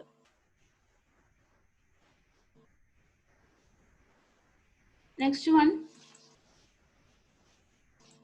ലോക്കൽ ഷിയർ ഫെയിലിയർ ആണ്. ലോക്കൽ ഷിയർ ഫെയിലിയർ ഇപ്പോൾ മീഡിയം ഡെൻസ് സാൻഡ് അതുപോലെ മീഡിയം കൺസിസ്റ്റൻസി ക്ലേ ആണെങ്കിൽ ഒന്നുകൂടെ അത് സോഫ്റ്റ് ആയിരിക്കും, ലൂസ് ആയിട്ടുള്ള സോയിൽ ആയിരിക്കും അല്ലെ. മറ്റേ ഡെൻസ് സാൻഡിനെ അല്ലെങ്കിൽ സ്റ്റിഫ് ക്ലേനെ അപേക്ഷിച്ച് ഒന്നുകൂടെ ലൂസ് ആയിട്ടുള്ള സോയിൽ ആയിരിക്കും. അങ്ങനത്തെ സോയിൽ ആണെന്നുണ്ടെങ്കിൽ ഇതിന് എന്താ സംഭവിക്കാം? അത്യാവശ്യം സെറ്റിൽമെന്റ് ആദ്യമേ ഉണ്ടാകും. അതിനുശേഷം ഇതിന് ഫൂട്ടിങ്ങിന്റെ താഴെ മാത്രമേ വെൽ ഡിഫൈൻഡ് ആയിട്ടുള്ള ഫെയിലിയർ പാറ്റേൺ നമുക്ക് കാണാനായിട്ട് സാധിക്കുള്ളൂ. മറ്റ് ജനറൽ ഷിയർ ഫെയിലിയറിന്റെ കേസിൽ നമുക്ക് കംപ്ലീറ്റ് ഗ്രൗണ്ട് സർഫസ് വരെ എന്തുണ്ടായിരുന്നു? വെൽ ഡിഫൈൻഡ് ഫെയിലിയർ പാറ്റേൺ ഉണ്ടായിരുന്നു. ഈ ലോക്കൽ ഷിയർ ഫെയിലിയറിന്റെ കേസിലാണ് എന്നുണ്ടെങ്കിൽ, കാരണം എന്ന് വെച്ചാൽ ഇത് ഒരുപാട് താഴോട്ട് ഒന്നുകൂടെ സെറ്റിലായി അല്ലെ. ജനറൽ ഷിയർ ഫെയിലിയറിനേക്കാളും ഒരു കൂടുതൽ സെറ്റിൽമെന്റ് ഇതിന് സംഭവിച്ചിട്ടുണ്ട്, ലോക്കൽ ഷിയർ ഫെയിലിയറിൽ ഫൗണ്ടേഷന് സംഭവിച്ചിട്ടുണ്ട്. അതുകൊണ്ട് തന്നെ നമുക്ക് ഈ ഫെയിലിയർ പാറ്റേൺ, അതായത് ക്രാക്ക് ഒക്കെ വീഴുന്നത് ഒരുപാട് ഫൗണ്ടേഷന് താഴെ മാത്രമേ കാണാനായിട്ട് സാധിക്കുള്ളൂ. മറ്റേ ജനറൽ ഷിയർ ഫെയിലിയറിലാണെങ്കിൽ ആ ക്രാക്ക് വീണത് ഗ്രൗണ്ട് സർഫസ് വരെ എക്സ്റ്റെൻഡ് ചെയ്തിരുന്നു. ലോക്കൽ ഷിയർ ഫെയിലിയറിൽ അത് ഫൂട്ടിങ്ങിന് താഴെ മാത്രമേ നമുക്ക് കാണാനായിട്ട് സാധിക്കുള്ളൂ. ഇനി അത് എപ്പോഴാണ് ഗ്രൗണ്ടിലേക്ക് എക്സ്റ്റെൻഡ് ചെയ്യുന്നത്? നല്ല രീതിയിലുള്ള മൂവ്മെന്റ്, ഫൗണ്ടേഷൻ നല്ല രീതിയിൽ മൂവ് ചെയ്താലേ ഫെയിലിയർ പാറ്റേൺ ഗ്രൗണ്ടിലേക്ക് എക്സ്റ്റെൻഡ് ചെയ്യുള്ളൂ. അതായത് നല്ല സെറ്റിൽമെന്റ് നടക്കണം, അല്ലെങ്കിൽ നല്ല ഫെയിലിയർ സംഭവിക്കണം. അങ്ങനെയാണെന്നുണ്ടെങ്കിൽ അത് ഗ്രൗണ്ട് സർഫസിലേക്ക് നമുക്ക് കാണാൻ എക്സ്റ്റെൻഡ് ചെയ്ത് കാണാനായിട്ട് സാധിക്കും. ഇനി അതുപോലെ തന്നെ സെറ്റിൽമെന്റ് നല്ലപോലെ സംഭവിക്കുകയാണെങ്കിൽ മാത്രമേ ഇവിടെ ഹീവിങ് കാണുന്നുള്ളൂ. ചെറിയൊരു ഹീവിങ് ഉണ്ടാവുള്ളൂ ഈ കേസിൽ. ഓക്കെ, ഈ ഫിഗറിൽ നിങ്ങൾക്ക് ഒന്നുകൂടെ ക്ലിയർ ആയിരിക്കും. ഹീവിങ് ചെറിയ രീതിയിൽ, ജനറൽ ഷിയർ ഫെയിലിയറിലാണെങ്കിൽ നല്ല ഹീവിങ് ഉണ്ടായിരുന്നു അല്ലെ. ഹീവിങ് എന്ന് പറഞ്ഞാൽ മൺകൂനകൾ രണ്ട് സൈഡിലും, ഫൗണ്ടേഷന്റെ രണ്ട് സൈഡിലും. ലോക്കൽ ഷിയർ ഫെയിലിയറിന്റെ കേസിൽ ഒന്നുകൂടെ കുറവാണ്, ഹീവിങ് ആക്ഷൻ ഒന്നുകൂടെ കുറവാണ്. ഓക്കെ, ക്ലിയർ ആയെന്ന് വിചാരിക്കുന്നു ലോക്കൽ ഷിയർ ഫെയിലിയർ. ഇനി മൂന്നാമത്തെ ഷിയർ ഫെയിലിയർ ആണ് punching shear failure. Punching shear failure എന്ന് പറഞ്ഞാൽ ഇത് ലൂസ് സോയിൽ അല്ലെങ്കിൽ ലൂസ് ആയിട്ടുള്ള സാൻഡ് അല്ലെങ്കിൽ ലൂസ് ആയിട്ടുള്ള ക്ലേ അല്ലെങ്കിൽ സോഫ്റ്റ് ക്ലേയിലാണ് സാധാരണ പഞ്ചിങ് ഷിയർ ഫെയിലിയർ കാണാറുള്ളത്. ഇവിടെ നിങ്ങൾക്ക് ഫിഗർ കാണാനായിട്ട് സാധിക്കും. ഇതിലെന്താ വെച്ചാൽ ഹീവിങ് ആക്ഷൻ ഒന്നുമില്ല, സെറ്റിൽമെന്റ് ആണ് കാര്യമായിട്ട് നടക്കുന്നത്. ഇത്തരം ഷിയർ ഫെയിലിയറിൽ സെറ്റിൽമെന്റ് ആണ്. അതുകൊണ്ട് തന്നെ ഫെയിലിയർ പാറ്റേൺ, ക്രാക്കുകളൊന്നും നമുക്ക് ക്ലിയർ ആയിട്ട് കാണാനൊന്നും സാധിക്കില്ല. അതുപോലെ ഫെയിലിയർ സർഫസ് അതുപോലെ ഗ്രൗണ്ടിലേക്ക് എക്സ്റ്റെൻഡ് ചെയ്തൊന്നും കാണാനായിട്ട് സാധിക്കില്ല. ഹീവിങ് ആക്ഷൻ ഒന്നുമില്ല, കംപ്ലീറ്റ് ഇതിങ്ങനെ താഴ്ന്ന മണ്ണിനടിയിലേക്ക് പോവുകയാണ് ചെയ്യുക. ആ രീതിയിലുള്ള ഫെയിലിയർ ആണ് punching shear failure. There is only vertical movement of footing. Footing എന്ത് ചെയ്യും? വെർട്ടിക്കലി താഴോട്ട് മൂവ് ചെയ്ത് പോകും. ഇതാണ് പഞ്ചിങ് ഷിയർ ഫെയിലിയർ. ഓക്കെ, അപ്പൊ 3 ഷിയർ ഫെയിലിയറും അറിഞ്ഞിരിക്കുക: general shear failure, local shear failure and punching shear failure. 3 തരത്തിലുള്ള ഷിയർ ഫെയിലിയേഴ്സ്. അതിൽ ഏറ്റവും ക്ലിയർ ആയിട്ട് നമുക്ക് ഫെയിലിയർ പാറ്റേൺ കാണാൻ സാധിക്കുന്നത് ജനറൽ ഷിയർ ഫെയിലിയർ ആണ്. കാരണം അതിന്റെ ക്രാക്ക് കറക്റ്റ് ആയിട്ട് ഗ്രൗണ്ടിലേക്ക് തന്നെ എത്തും. കാരണം എന്താ? അതിന് കുറച്ച് സെറ്റിൽമെന്റ് സംഭവിക്കുന്നുള്ളൂ അല്ലെ. അതുകൊണ്ട് ക്രാക്ക് കറക്റ്റ് ആയിട്ട് ഗ്രൗണ്ടിലേക്ക് തന്നെ എത്തും. ജനറൽ ഷിയർ ഫെയിലിയർ ആണെങ്കിൽ ഫൗണ്ടേഷന് താഴെ മാത്രമേ ക്രാക്ക് കാണാനായിട്ട് സാധിക്കുള്ളൂ. പഞ്ചിങ് ഷിയർ ഫെയിലിയർ ആണെങ്കിൽ ക്രാക്ക് ഒന്നും ഉണ്ടാവുന്നില്ല, പകരം ആ വെർട്ടിക്കൽ മൂവ്മെന്റ് മാത്രമേ ഉണ്ടാവുന്നുള്ളൂ. ഫൂട്ടിങ്ങിന് വെർട്ടിക്കൽ മൂവ്മെന്റ് മാത്രമേ സംഭവിക്കുന്നുള്ളൂ. അപ്പൊ ഈ 3 ഷിയർ ഫെയിലിയേഴ്സ് ഓഫ് ഫൂട്ടിങ് ഓർത്ത് വയ്ക്കുക: ജനറൽ, ലോക്കൽ ആൻഡ് പഞ്ചിങ്. ഇനി ഇതിന് ഗ്രാഫ് വെച്ച് നമുക്ക് കുറെ അനലൈസ് ചെയ്യാനുണ്ട്. അതുപോലെ ഒരുപാട് കണ്ടീഷൻസ് ഒക്കെ വെച്ച് നമ്മൾ ആംഗിൾ ഓഫ് ഇന്റേണൽ ഫ്രിക്ഷൻ, അതുപോലെ നമ്മൾ SPT നമ്പർ ഇല്ലേ, എൻ വാല്യൂ, ആ നമ്പർ ഒക്കെ വെച്ച് നമുക്ക് ജനറൽ ഷിയർ ഫെയിലിയറും ലോക്കൽ ഷിയർ ഫെയിലിയറും ഒക്കെ എങ്ങനെയാണ് ഉണ്ടാവുക, സംഭവിക്കുക, ആ വാല്യൂ വെച്ച് അവിടെ ഏത് തരത്തിലുള്ള ഫെയിലിയർ ഉണ്ടാവുക എന്നൊക്കെ പറയാനായിട്ട് സാധിക്കും. അതുപോലെ റിലേറ്റീവ് ഡെൻസിറ്റി വെച്ച് അതെങ്ങനെയാന്ന് വെച്ചാല്, ഇപ്പോൾ SPT നമ്പർ ഗ്രേറ്റർ ദാൻ 30 ആണെങ്കിൽ നമ്മൾ സാധാരണ അതിന്റെ അർത്ഥം എന്താണ്? ഗ്രേറ്റർ ദാൻ 30 ആണ് എന്നുണ്ടെങ്കിൽ ഒരുപാട് നമ്പർ ഓഫ് ബ്ലോസ് കൊടുക്കണം അല്ലെ. SPT നമ്പർ അവിടെ ഒരുപാട് കൂടുതലാണെന്നല്ലേ അർത്ഥം, ഗ്രേറ്റർ ദാൻ 30 എന്ന് പറഞ്ഞു കഴിഞ്ഞാൽ. അതുകൊണ്ട് തന്നെ അത് ഒന്നുകൂടെ ഡെൻസ് ആയിട്ടുള്ള സോയിൽ ആയിരിക്കും. അതുകൊണ്ടാണല്ലോ അതിന്റെ സെറ്റിൽമെന്റ് 300 എത്താൻ ഒരുപാട് നമ്പർ ഓഫ് ഡോസ് കൊടുക്കണം. അതാണല്ലോ അതിന്റെ മീനിങ്. അപ്പൊ അവിടെ എന്തായിരിക്കും? ഡെൻസ് ആയിട്ടുള്ള സോയിൽ ആയിരിക്കും. ഡെൻസ് ആയിട്ടുള്ള സോയിൽ ആണെങ്കിൽ നമ്മൾ എന്ത് ഫെയിലിയർ ആ പഠിച്ചത്? General shear failure. ഇനി SPT നമ്പർ ലെസ് ദാൻ 5 ആണ് എന്നുണ്ടെങ്കിൽ അതിന്റെ അർത്ഥം എന്താ? ലൂസ് ആയിട്ടുള്ള സോയിൽ ആണെന്നാണ്. അപ്പൊ അത് ലോക്കൽ ഷിയർ ഫെയിലിയർ ആയിരിക്കും അവിടെ ഉണ്ടാവുക എന്നാണ് പറയുക. ഇപ്പൊ റിലേറ്റീവ് ഡെൻസിറ്റി അതുപോലെ 70നേക്കാൾ കൂടുതലാണെങ്കിൽ അവിടെ ജനറൽ ഷിയർ ഫെയിലിയർ ആണ്. അതുപോലെ റിലേറ്റീവ് ഡെൻസിറ്റി ലെസ് ദാൻ 20 ആണെങ്കിൽ ലോക്കൽ ഷിയർ ഫെയിലിയർ ആണ്. അങ്ങനെയൊക്കെ പറയാനുണ്ട്. അപ്പൊ ഡീറ്റെയിൽ ആയിട്ട് ഇതിന് ഇതും കഴിഞ്ഞ് ഒരുപാട് നമുക്ക് പോകാനുണ്ട്. നമ്മൾ ഇത്രയും ഡീറ്റെയിൽ ആയിട്ട് നമുക്ക് വേണ്ട. ജസ്റ്റ് എന്താണ് ഓരോ ഫെയിലിയേഴ്സും, എന്താണ് അതിന്റെ ഫിഗറും കാര്യങ്ങളും പഠിച്ചു വെക്കുക. ഇനി നമ്മൾ നെക്സ്റ്റ് ടോപ്പിക്കിലേക്ക് പോവുകയാണ്. നെക്സ്റ്റ് ടോപ്പിക് ഇതാണ്: ടെർസാഗീസ് ബെയറിംഗ് കപ്പാസിറ്റി തിയറി. ഇതൊരു കുറെ അസംഷൻസും കുറെ ഇത്തിരി വലിയ ഡെറിവേഷനും ഒക്കെ ഇൻക്ലൂഡ് ചെയ്തിട്ടുള്ളതാണ്. അപ്പൊ ഡെറിവേഷനും നിങ്ങൾക്ക് സിലബസിൽ പറഞ്ഞിട്ടില്ല. അപ്പൊ എന്താണ്, ജസ്റ്റ് ഇക്വേഷനും കാര്യങ്ങളാണ് നമ്മളിവിടെ നോക്കാനായിട്ട് പോകുന്നത്. അപ്പൊ ടെർസാഗീസ് തിയറിയാണ്. സ്ട്രിപ്പ് ഫൂട്ടിങ്ങിന്റെ കേസിൽ, അതായത് കണ്ടിന്യൂസ് ഫൂട്ടിങ്ങിന്റെ കേസിലാണ് ഇത് നമ്മൾ പറയുന്നത്. അപ്പോൾ ഈ ഒരു തിയറി പറയുന്നതിന് മുന്നേ ഇവിടെ കുറച്ച് അസംഷൻസ് ഉണ്ട്. അസംഷൻസ് ആണ് ഞാൻ ഇവിടെ കാണിച്ചിട്ടുള്ളത്. ഹെഡിങ് അങ്ങനെ എഴുതിയിട്ടില്ല, ഇത് അസംഷൻസ് ആണ് കേട്ടോ. അപ്പോൾ എന്തൊക്കെയാണെന്ന് വെച്ചാൽ, ഒന്നാമത്തെ അസംഷൻ എന്താണ്? Base of footing is rough. Smooth അല്ല, റഫ് ആയിട്ടുള്ള ഫൂട്ടിംഗ് ആണ് എന്തിനുള്ളത്? റഫ് ആയിട്ടുള്ള ബേസ് ആണ് ഫൂട്ടിങ്ങിനുള്ളത്. Base of footing is rough.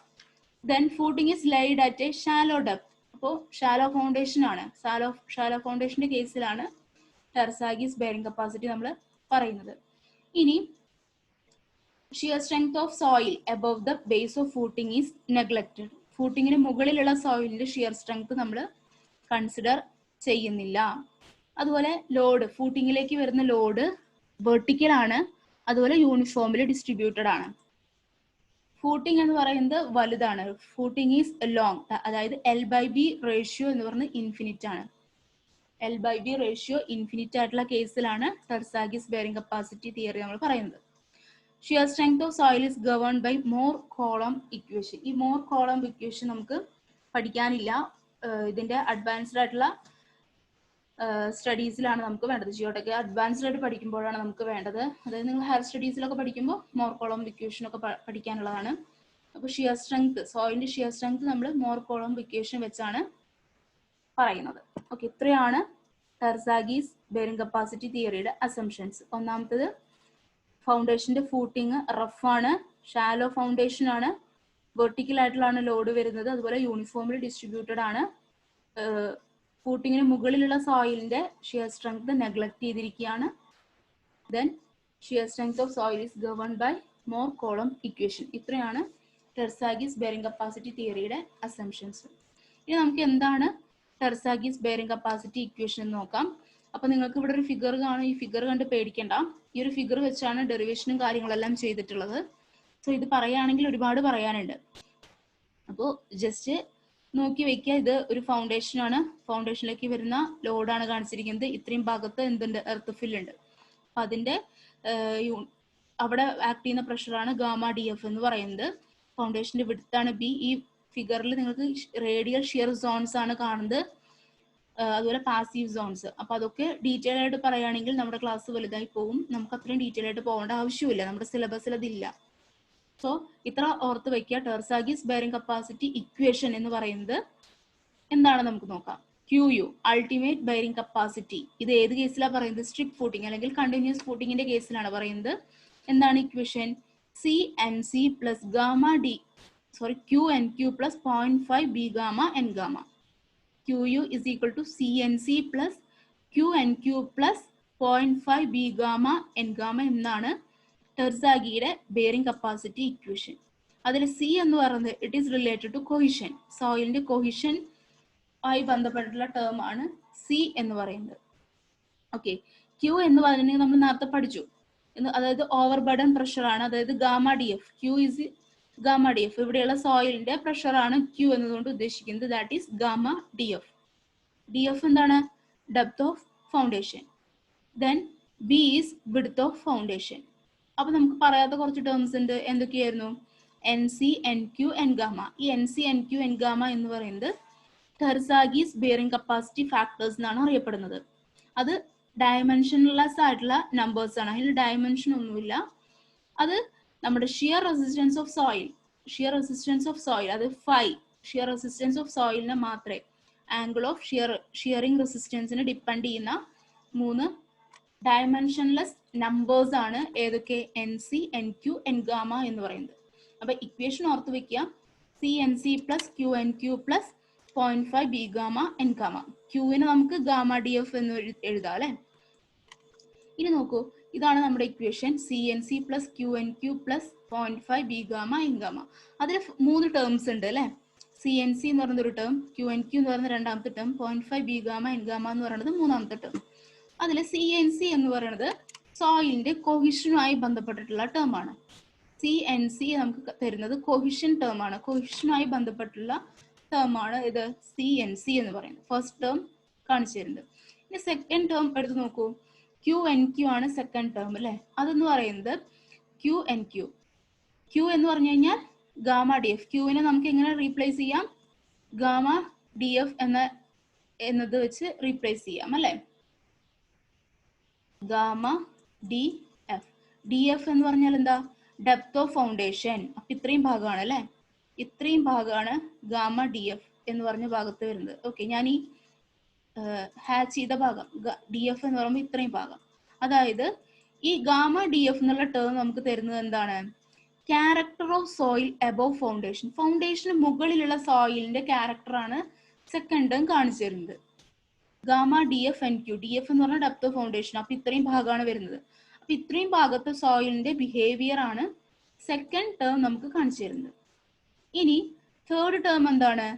0.5 B gamma N gamma. 0.5 B gamma N gamma. ഇതെന്താന്ന് വെച്ചാൽ സോയിലിന്റെ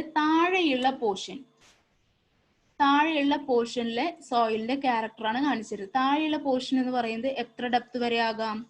എത്ര വേണമെങ്കിലും പോവാം എന്ന് പറയാൻ പറ്റില്ല. കാരണം ഈ ഒരു ഫൗണ്ടേഷന്റെ എഫക്ട് എന്ന് പറയുന്നത് ഈ വിഡ്ത്ത് ഓഫ് ഫൂട്ടിങ്ങിന് ഈക്വൽ ആയിട്ടുള്ള ഡെപ്തിലായിരിക്കും. അതായത് ഈ ബി എന്ന ഡെപ്തിൽ തന്നെ ആയിരിക്കും ഇതിന്റെ എഫക്ട് വരിക. സോ ഫൗണ്ടേഷന് താഴെ ബേസ്മെന്റ് വിഡ്ത്തിന് ഈക്വൽ ആയിട്ടുള്ള ഡെപ്തിലുള്ള ഭാഗത്തുള്ള സോയിലിന്റെ, ഓക്കെ നോക്കൂ, ഈ ഒരു ഭാഗത്ത് ബി എന്ന ഡെപ്തിലുള്ള ഈ ഇതിന്റെ വിഡ്ത്ത് ബി ആണല്ലോ അല്ലെ, ആ വിഡ്ത്തിലുള്ള ഡെപ്ത് ബി തന്നെ ഡെപ്ത്, അത്രയും ഭാഗത്തുള്ള സോയിലിന്റെ ക്യാരക്ടറാണ് മൂന്നാമത്തെ ടേം കാണിച്ചു തരുന്നത്.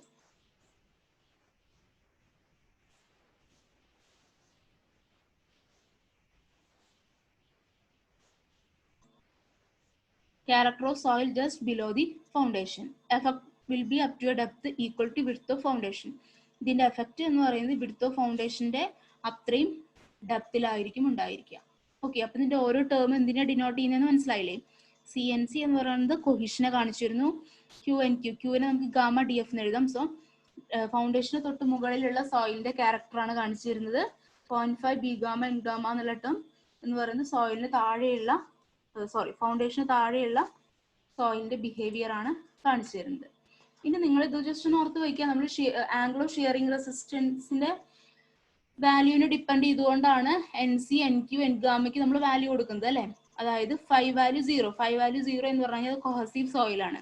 കൊഹസീവ് സോയിലാണ് എന്നുണ്ടെങ്കിൽ എൻ സിയുടെ വാല്യൂ 5.7, എൻ ക്യൂന്റെ വാല്യൂ 1, എൻ ഗാമയുടെ വാല്യൂ 0. അങ്ങനെയാണ് സാധാരണ എടുക്കാറുള്ളത്. അപ്പൊ പ്രോബ്ലം ഒക്കെ ചെയ്യുമ്പോഴാണ് നമുക്ക് ആവശ്യം വരുന്നത്, നമുക്ക് പ്രോബ്ലം ഒന്നും ഇല്ല.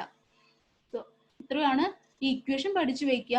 ഇക്വേഷനിൽ ഓരോ ടേംസും എന്താണ് കാണിച്ചു തരുന്നത്, ഇക്വേഷനിൽ ഓരോ ടേംസും എന്താണ് എന്നൊക്കെ പറയാനായിട്ട് നമുക്ക് പറ്റണം. ഓക്കെ, അപ്പൊ ഇതിൽ നിന്ന് നമുക്ക് എല്ലാം കണ്ടുപിടിക്കാനായിട്ട് പറ്റും. അപ്പൊ ഞാൻ നിങ്ങൾക്കൊരു വർക്ക് തരികയാണ്. എന്താന്ന് വെച്ചാല് ഇത് നമുക്ക് ഒരു ഹോംവർക്ക് ആണ് കേട്ടോ. ക്ലാസ് കഴിഞ്ഞ് കഴിഞ്ഞാൽ എനിക്ക് അയച്ചു തരിക. ക്യു യു എന്ന് പറഞ്ഞാൽ എന്താണ് നമുക്കറിയാം, അൾട്ടിമേറ്റ് ബെയറിംഗ് കപ്പാസിറ്റി ആണ് അല്ലെ. അതിന്റെ ഇക്വേഷൻ ആണ് എന്ത്? C N C plus Q N Q plus 0.5 B gamma N gamma. ക്യൂവിനെ നമുക്ക് എങ്ങനെ റീപ്ലേസ് ചെയ്യാം? ക്യൂവിനെ നമുക്ക് എങ്ങനെയാ റീപ്ലേസ് ചെയ്യാൻ പറ്റുക? പറഞ്ഞോളൂ. ഗാമ ഡി എഫ് എന്ന് എഴുതി റീപ്ലേസ് ചെയ്യാം അല്ലെ. അങ്ങനെയാണെന്നുണ്ടെങ്കിൽ നിങ്ങൾ എന്തൊക്കെ കണ്ടുപിടിക്കണം എന്നറിയോ? ഈക്വേഷൻ തന്നെ ചെറിയ ചെറിയ മാറ്റങ്ങളെ വരുള്ളൂ. Q N U, net ultimate bearing capacity കണ്ടുപിടിക്കൂ. ഓക്കെ, അതുപോലെ നെറ്റ് സേഫ് ബെയറിംഗ് കപ്പാസിറ്റി കണ്ടുപിടിക്കുക, Q N S, then QS. ഇത്രയും കാര്യങ്ങൾ കണ്ടുപിടിക്കാം. QU, QNS, QS അറിയാലോ അല്ലെ. QNU എങ്ങനെ കാണാം? QNU എന്ന് പറഞ്ഞു കഴിഞ്ഞാൽ നമുക്കറിയാം എന്താണ് QNU? QU minus gamma D F. Okay, QU minus gamma D F. അപ്പൊ QNS എന്താ? QNU divided by factor of safety. Okay, അങ്ങനെയാണെങ്കിൽ QS എന്തായിരുന്നു? QNS plus gamma D F. ഇത്രേ ഉള്ളൂ. ഇതൊന്ന് സബ്സ്റ്റിറ്റ്യൂട്ട് ചെയ്തൊന്ന് കാണിക്കുക കേട്ടോ. മനസ്സിലായോ എന്ന് അറിയാൻ വേണ്ടിയിട്ടാണ് ഇത്രയും കാര്യങ്ങളൊന്ന് കണ്ടുപിടിക്കുക. അൾട്ടിമേറ്റ് ബെയറിംഗ് കപ്പാസിറ്റി കാണുന്ന ഇക്വേഷൻ, ബേസ് ആയിട്ടുള്ള ഇക്വേഷൻ ഇതാണ് കേട്ടോ. ഓക്കെ, ദെൻ നമ്മൾ അടുത്ത ടോപ്പിക്കിലേക്ക് പോണ എഫക്റ്റ് ഓഫ് വാട്ടർ ടേബിൾ. നമുക്ക് അൾട്ടിമേറ്റ് ബെയറിംഗ് കപ്പാസിറ്റി കാണാനുള്ള ഇക്വേഷൻ അറിയാം. C N C plus Q N Q plus 0.5 B gamma N gamma. ഇതെന്ന് പറയുന്നത് വാട്ടർ ടേബിള് ഒരുപാട് താഴെയാണ്, അതായത് നമ്മുടെ ഫൗണ്ടേഷന്റെ അടുത്തൊന്നും വാട്ടർ ടേബിൾ ഇല്ല, അതിനേക്കാൾ ഒരുപാട് താഴെയാണെന്നുള്ള അസംഷനിലാണ് നമ്മൾ ഇക്വേഷൻ ഡിറൈവ് ചെയ്തിട്ടുള്ളത്. പക്ഷെ എല്ലാ കേസിലും വാട്ടർ ടേബിൾ അത്രയും ഗ്രേറ്റർ ഡെപ്തിൽ ആയിക്കൊള്ളണമെന്നില്ല. ചിലപ്പോൾ ഫൗണ്ടേഷന്റെ മുകളിൽ വാട്ടർ ടേബിൾ വന്ന് നിൽക്കാം, അല്ലെങ്കിൽ ഫൗണ്ടേഷന് താഴെ കുറച്ച് ചെറിയൊരു ഡെപ്തിൽ വാട്ടർ ടേബിൾ വന്ന് നിൽക്കാം. വാട്ടർ ടേബിൾ എന്താണെന്ന് ക്ലിയർ ആയിട്ടുണ്ടാവും അല്ലെ? നമുക്കറിയാം, നമ്മുടെ ഗ്രൗണ്ട് സർഫസിന് താഴെ വെള്ളത്തിന്റെ ഒരു ലെയർ ഉണ്ടായിരിക്കും, വാട്ടറിന്റെ ഒരു ലെയർ ഉണ്ടായിരിക്കും. ആ ഒരു ഇതിനെയാണ് നമ്മൾ വാട്ടർ ടേബിൾ എന്ന് പറയുന്നത്. നീരുറവയൊക്കെ ഇല്ലേ, അപ്പൊ അതിനെയാണ് നമ്മൾ വാട്ടർ ടേബിൾ എന്നുകൊണ്ട് ഉദ്ദേശിക്കുന്നത്. അപ്പൊ ഈ വാട്ടർ ടേബിൾ നമ്മുടെ പരിസരത്തൊന്നുമില്ല, ഒരുപാട് ഡെപ്തിലാണ്, ഫൗണ്ടേഷനിൽ നിന്നും ഒരുപാട് ഡെപ്തിലാണെന്നുള്ള അസംഷനിലാണ് ഈ ഇക്വേഷൻ ടർസാഗി ഡിറൈവ് ചെയ്തെടുത്തിട്ടുള്ളത്. പക്ഷെ എല്ലാ കേസിലും അങ്ങനെ ആയിക്കൊള്ളുന്നില്ല, അതൊരു അസംഷൻ മാത്രമാണ്. ചിലപ്പോൾ ഫൗണ്ടേഷന് മുകളിലാവാം, താഴെയാവാം, അങ്ങനെയൊക്കെ വരാം. അപ്പൊ ആ കേസിലൊക്കെ ആണ് എന്നുണ്ടെങ്കിൽ അൾട്ടിമേറ്റ് ബെയറിംഗ് കപ്പാസിറ്റിയുടെ വാല്യൂല് വ്യത്യാസം വരാം. അപ്പൊ നമ്മളൊരു കറക്ഷൻ കൊടുക്കേണ്ടതായിട്ടുണ്ട്. ആ കറക്ഷനെയാണ് നമ്മൾ വാട്ടർ ടേബിൾ കറക്ഷൻ എന്ന് പറയുന്നത്. അപ്പൊ രണ്ട് കേസാണ് നമുക്ക് പഠിക്കാനുള്ളത്. ഒന്ന് എന്താണ്, ഒരു കേസ് എന്തായിരിക്കാം, വാട്ടർ ടേബിള് ബേസ് ഓഫ് ഫൂട്ടിങ്ങിന് മുകളിലാണ്. അതായത് ഈ ഒരു കേസ് ഇവിടെ നോക്കിയോ, ബേസ് ഓഫ് ഫൂട്ടിങ്ങിന് മുകളിലാണ് എന്തുള്ളത്, വാട്ടർ ടേബിൾ ഉള്ളത്. ഇതാണ് നമ്മുടെ ഒരു കേസ്. രണ്ടാമത്തെ കേസ് എന്താണ്, water table located at a depth B below the base. ബേസിൽ നിന്നും ഫൂട്ടിങ്ങിന്റെ ബേസിൽ നിന്നും ബി വിടുത്ത് താഴെയാണ് വാട്ടർ ടേബിൾ ഉള്ളത് എന്നതാണ് രണ്ടാമത്തെ കേസ്. ഈ രണ്ട് കേസാണ് നമുക്ക് നോക്കാനുള്ളത്. ഈ രണ്ട് കേസ് എങ്ങനെയാണെന്ന് നമുക്ക് നോക്കാം. ഫസ്റ്റ് കേസ് എന്തായിരുന്നു, water table located above the base of footing. അപ്പൊ നമ്മുടെ ജനറൽ ഇക്വേഷൻ ഇതായിരുന്നു, CNC plus QNQ plus 0.5 B gamma N gamma.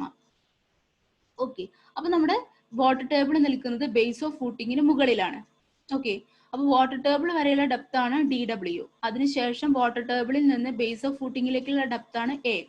Total depth of foundation എന്ന് പറയുന്നത് DF, വിഡ്ത്ത് ഓഫ് ഫൂട്ടിങ് എന്ന് പറയുന്നത് B. ഫിഗർ ക്ലിയർ ആണല്ലോ അല്ലെ? ഓക്കെ, അപ്പൊ ഇവിടെ നോക്കുക, ഇവിടെ നമുക്ക് ക്യൂവിനെ, അതായത് നമ്മുടെ എഫക്റ്റീവ് സർചാർജ് ക്യൂവിനെ നമുക്ക് രണ്ടായിട്ട് സ്പ്ലിറ്റ് ചെയ്ത് എഴുതാം. ഒന്ന്, വാട്ടർ ടേബിളിന് മുകളില് ഇത്രയും ഭാഗത്തില്ലേ, ഇവിടുന്ന് ഇത്രയും ഭാഗത്ത് എന്തില്ല, വെള്ളം ഇല്ല അല്ലെ? അപ്പൊ ഈ ഭാഗത്തുള്ള സോയിലിന്റെ പ്രഷർ എന്ന് പറയുന്നത് എത്രയായിരിക്കും, DW into gamma. DW into gamma, അതാണ് നമ്മളോട് എഴുതിയിട്ടുള്ളത്, വാട്ടർ ടേബിളിന് മുകളിലുള്ള ഭാഗം. ഇനി വാട്ടർ ടേബിളിന് താഴത്തേക്കുള്ള ഭാഗം ഏതാണ്, ഇതാണ് അല്ലെ, ഇത്രയും ഭാഗം. ഇത്രയും ഭാഗത്തെ ക്യൂവിനെ നമുക്ക് എങ്ങനെ എഴുതാം, ഈ ഗാമ എന്ന് പറയുന്നത് ഇത്രയും ഭാഗത്ത് വെള്ളം മുങ്ങി നിൽക്കുകയാണ് അല്ലെ? അപ്പൊ ഗാമ എന്ന് പറയുന്നത് സബ്മേർജ്ഡ് യൂണിറ്റ് വെയിറ്റ് ആയി ഗാമ ഡാഷ്, അതാണ് ഗാമ ഡാഷ് എന്നിവിടെ എഴുതിയിട്ടുള്ളത്. Okay, gamma dash into A, എത്ര ഡെപ്തിലാണ്, ഗാമ ഡാഷ് ഇൻറ്റു എ. അപ്പൊ ക്യൂ എന്നുള്ള ടേം എന്തായി, ഇങ്ങനെയായി മാറി, TW gamma plus A gamma dash. Okay, അങ്ങനെയാണെന്നുണ്ടെങ്കിൽ നമുക്ക് ഈ ക്യൂവിനെ ഇവിടെ സബ്സ്റ്റിറ്റ്യൂട്ട് ചെയ്യാം. അപ്പൊ ഇങ്ങനെ എഴുതാം, DW എന്ന് പറഞ്ഞാൽ depth of water table below the ground surface, water ടേബിളിലേക്കുള്ള ഡെപ്ത് ആണ് DW. A എന്ന് പറയുന്നത് height of water table above the base of footing, base of ഫൂട്ടിങ്ങിൽ നിന്നുള്ള വാട്ടർ ടേബിളിലേക്കുള്ള ഹൈറ്റ് ആണ് A. ഇനി നമ്മൾ ഈ ക്യൂവിനെ ഇക്വേഷനിലേക്ക് സബ്സ്റ്റിറ്റ്യൂട്ട് ചെയ്യാണ്. എങ്ങനെ വരും, A എന്ന ടേമിന് നമ്മൾ എന്താ എഴുതി, എന് നമുക്ക് DF മൈനസ് DW എന്ന് എഴുതാം. അങ്ങനെയാണെങ്കിൽ ക്യൂവിലേക്ക് സബ്സ്റ്റിറ്റ്യൂട്ട് ചെയ്യുകയാണെങ്കിൽ DW ഗാമ പ്ലസ് എക്ക് പകരം DF minus DW gamma dash. ഇനി അതിനെ നമ്മൾ ബ്രാക്കറ്റ് ഓപ്പൺ ചെയ്ത് എഴുതി കഴിഞ്ഞാൽ DW gamma plus gamma dash DF minus gamma dash DW. Okay, ഇനി അതിൽ തന്നെ നമുക്കൊന്ന് സിംപ്ലിഫൈ ചെയ്ത് എഴുതുകയാണ്, Q is equal to gamma dash DF plus gamma minus gamma dash into DW. Okay, A എന്ന ടേമിന് നമുക്ക് DF മൈനസ് DW എന്ന് എഴുതാം. അങ്ങനെയാണെങ്കിൽ ക്യൂവിലെ നമ്മൾ ഇതിൽ സബ്സ്റ്റിറ്റ്യൂട്ട് ചെയ്ത് കഴിഞ്ഞാൽ DW gamma plus DF minus DW into gamma dash. Okay, Q is equal to DW gamma plus bracket open ചെയ്യാണ് gamma dash DF minus gamma dash DW. അങ്ങനെയാണെന്നുണ്ടെങ്കിൽ ഗാമ ഡാഷ് DFന് അതുപോലെ എഴുതാം, DWന് കോമൺ ആയിട്ട് പുറത്തേക്ക് എടുത്തു കഴിഞ്ഞാൽ ബ്രാക്കറ്റിനകത്ത് എന്തൊക്കെ വരും, gamma minus gamma dash. Okay, അപ്പൊ നമ്മുടെ ക്യൂവിനെ നമുക്ക് എങ്ങനെ എഴുതാം, CNC പ്ലസ് ക്യൂവിന് പകരം ഈ ഒരു ടേം ഇവിടെ എഴുതി കൊടുത്തു, gamma dash DF plus gamma minus gamma dash into DW into NQ plus 0.5 B gamma N gamma. അപ്പൊ ഇതാണ് നമ്മുടെ കേസ് 1ലുള്ള ജനറൽ ഇക്വേഷൻ. കേസ് 1ന്റെ ജനറൽ ഇക്വേഷൻ എന്ന് പറയുന്നത് ഇതാണ്. ബൈഹാർട്ട് പഠിക്കാൻ ശ്രമിക്കരുത് കേട്ടോ, ബൈഹാർട്ട് പഠിക്കാൻ ശ്രമിക്കരുത്, മനസ്സിലാക്കി പഠിക്കാം. ബൈഹാർട്ട് പഠിച്ചാൽ മറന്നുപോകും, എത്രയായാലും മറന്നുപോകും. ഈ ഒരു ടേം എന്തായാലും ഈ ഒരു ഇക്വേഷൻ എന്തായാലും ബേസ് ആയിട്ടുള്ള ഇക്വേഷൻ ബൈ ഹാർട്ട് ചെയ്യുക, ബാക്കിയുള്ളത് മനസ്സിലാക്കി ചെയ്യാം. ഇനി നമ്മൾ രണ്ട് കണ്ടീഷൻ കൊടുക്കുകയാണ്. ഡി ഡബ്ല്യുവിന്റെ വാല്യൂ 0 എന്ന് പറഞ്ഞാൽ എന്താർത്ഥം? ഡി ഡബ്ല്യുവിന്റെ വാല്യൂ 0 എന്ന് പറഞ്ഞു കഴിഞ്ഞാൽ വാട്ടർ ടേബിൾ എവിടെയാണ് വന്ന് കിടക്കുന്നത്? ഗ്രൗണ്ട് ലെവലിലാണ് അല്ലേ? ഡി ഡബ്ല്യുവിന്റെ വാല്യൂ 0 എന്ന് പറഞ്ഞിട്ടുണ്ടെങ്കിൽ വാട്ടർ ടേബിൾ എവിടെ വന്ന് കിടക്കുന്നു? ഗ്രൗണ്ട് ലെവലിൽ. അപ്പൊ ഡി എഫ് എയുടെ വാല്യൂ എന്തിന് ഈക്വൽ ആയിരിക്കും? എയുടെ വാല്യൂ എന്തിന് ഈക്വൽ ആയിരിക്കും? ഡി എഫിന് ഈക്വൽ ആയിരിക്കും അല്ലെ? അപ്പൊ നമുക്ക് ഈ ഇക്വേഷനിൽ ഈ എക്ക് ഡി എഫും ഡി ഡബ്ല്യുവിനും 0യും കൊടുത്തു കഴിഞ്ഞാൽ നമ്മുടെ ഇക്വേഷൻ എന്തായി? Q U is equal to C N C plus gamma dash D F N Q plus 0.5 B gamma N gamma. Substitute ചെയ്ത് നോക്കുക കേട്ടോ. ഇതൊന്ന് ജസ്റ്റ് സബ്സ്റ്റിറ്റ്യൂട്ട് ചെയ്ത് നോക്കുക. ഇനി ഡി ഡബ്ല്യു 0 ആയി അല്ലേ? ഇനി അടുത്ത കേസ് എന്തായിരിക്കും? അടുത്ത കേസ് എന്തായിരിക്കും? വാട്ടർ ടേബിൾ എവിടെ വന്ന് നിൽക്കണം? എയുടെ വാല്യൂ 0, അതായത് വാട്ടർ ടേബിൾ ബേസിന്റെ അവിടെ വന്ന് നിൽക്കാന്ന് വിചാരിക്കുക. അതാണല്ലോ സെക്കൻഡ് കേസ്. ഫസ്റ്റ് കേസ് എന്തായിരുന്നു? ഒന്നുകൂടെ പറയാം. ഫസ്റ്റ് കേസ് എന്തായിരുന്നു? T W is equal to 0 എന്നാണ് അർത്ഥം. അതിന്റെ അർത്ഥം ഇതാണ് നമ്മുടെ ഫൂട്ടിംഗ് എങ്കിൽ, ഇതാണ് നമ്മുടെ ഫൂട്ടിംഗ് അല്ലെ? അങ്ങനെയെങ്കിൽ നമ്മുടെ വെള്ളം D W is equal to 0, ഇത് നമ്മുടെ ഗ്രൗണ്ട് ലെവല്. ഗ്രൗണ്ട് ലെവലാണിത്. D W is equal to 0. Water table ഇവിടെയാണ് വന്ന് നിൽക്കുന്നതെന്ന് വെച്ചിരിക്കും. ഇതാണ് വാട്ടർ ടേബിളിനെ ഡിനോട്ട് ചെയ്യുന്ന ലെറ്റർ കേട്ടോ. അങ്ങനെയാണെങ്കിൽ ഈ ഡെപ്ത് എത്രയായും? ഇത് എത്രയായി? ഇത് ഡി എഫ് ആണ് അല്ലെ? ഇതിലെ A is equal to D F ആയി. അതുപോലെ ഡി ഡബ്ല്യു എന്ന് പറഞ്ഞാൽ എന്തായിരുന്നു? ഡെപ്ത് ഓഫ് വാട്ടർ ടേബിൾ ആയിരുന്നു ബിലോ ദി ഗ്രൗണ്ട് സർഫസ്. അത് 0 ആയി. Height of water table D F ആയി. അങ്ങനെയാണെന്നുണ്ടെങ്കിൽ ഇത് നമ്മൾ ഇവിടെ ഈ ഇക്വേഷനിൽ സബ്സ്റ്റിറ്റ്യൂട്ട് ചെയ്യുകയാണെങ്കിൽ നമുക്ക് Q U is equal to C N C plus gamma dash D F N Q plus 0.5 B gamma N gamma കിട്ടും. ഓക്കെ ആയില്ലേ? ഇനി രണ്ടാമത്തെ കേസ് എന്ന് പറയുന്നത് എ ഇസ് ഈക്വൽ ടു 0 ആണ്. അതായത് ഞാൻ ഈ ഫിഗറിൽ തന്നെ വരയ്ക്കാം. എ 0 ആവാ എന്ന് പറഞ്ഞു കഴിഞ്ഞാൽ ഈ എ താഴോട്ട് ഇങ്ങനെ 0 ആയിട്ട് വരിക. അതായത് ഫൂട്ടിങ്ങിലാണ് വാട്ടർ ടേബിൾ നിൽക്കുന്നത്. അപ്പൊ എ 0 ആയി. അപ്പോൾ നമ്മുടെ ഡി ഡബ്ല്യു എന്തിന് ഈക്വലായി? ഡി ഡബ്ല്യു ഡി എഫിന് ഈക്വലായി. ആ കേസിലാണ് എന്നുണ്ടെങ്കിൽ equation will be Q U is equal to C N C plus gamma D F N Q plus 0.5 B gamma N gamma. A equal to 0, D W D എഫിന് equal ആയാൽ.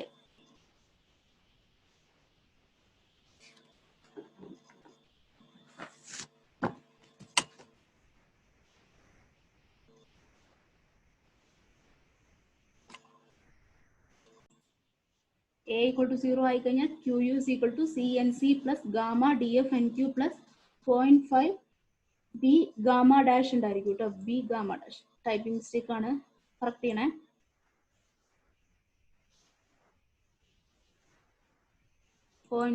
B gamma dash N gamma.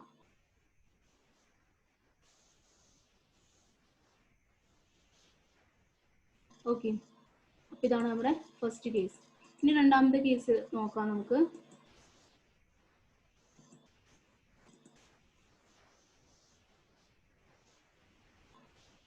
Okay, ഇതാണ് നമ്മുടെ രണ്ടാമത്തെ case. Water table at a depth B below the base. ഇവിടെ നമ്മുടെ general equation ഇതാണ്. C N C plus Q N Q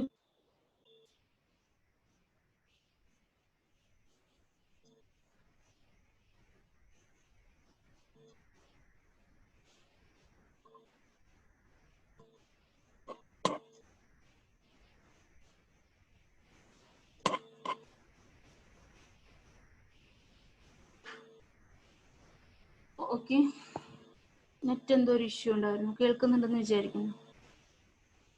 Q U കാണാനുള്ള equation C N C plus Q N Q plus 0.5 B gamma N ഗാമയാണ്. ഇവിടെ നമ്മുടെ water table എവിടെയാണ് നിൽക്കുന്നത്? ഫൂട്ടിങ്ങിന് താഴെയാണ് അല്ലെ? ഇപ്പോൾ വാട്ടർ ടേബിൾ എന്ന് പറയുന്നത് നമ്മുടെ ഫൂട്ടിങ്ങിന് താഴെയോ അല്ലെങ്കിൽ ഫൂട്ടിങ്ങിന്റെ ലെവലിലോ ആണ് എന്നുണ്ടെങ്കിൽ നമ്മുടെ ഈ ടേമുകളൊന്നും എഫക്ട് ചെയ്യില്ല.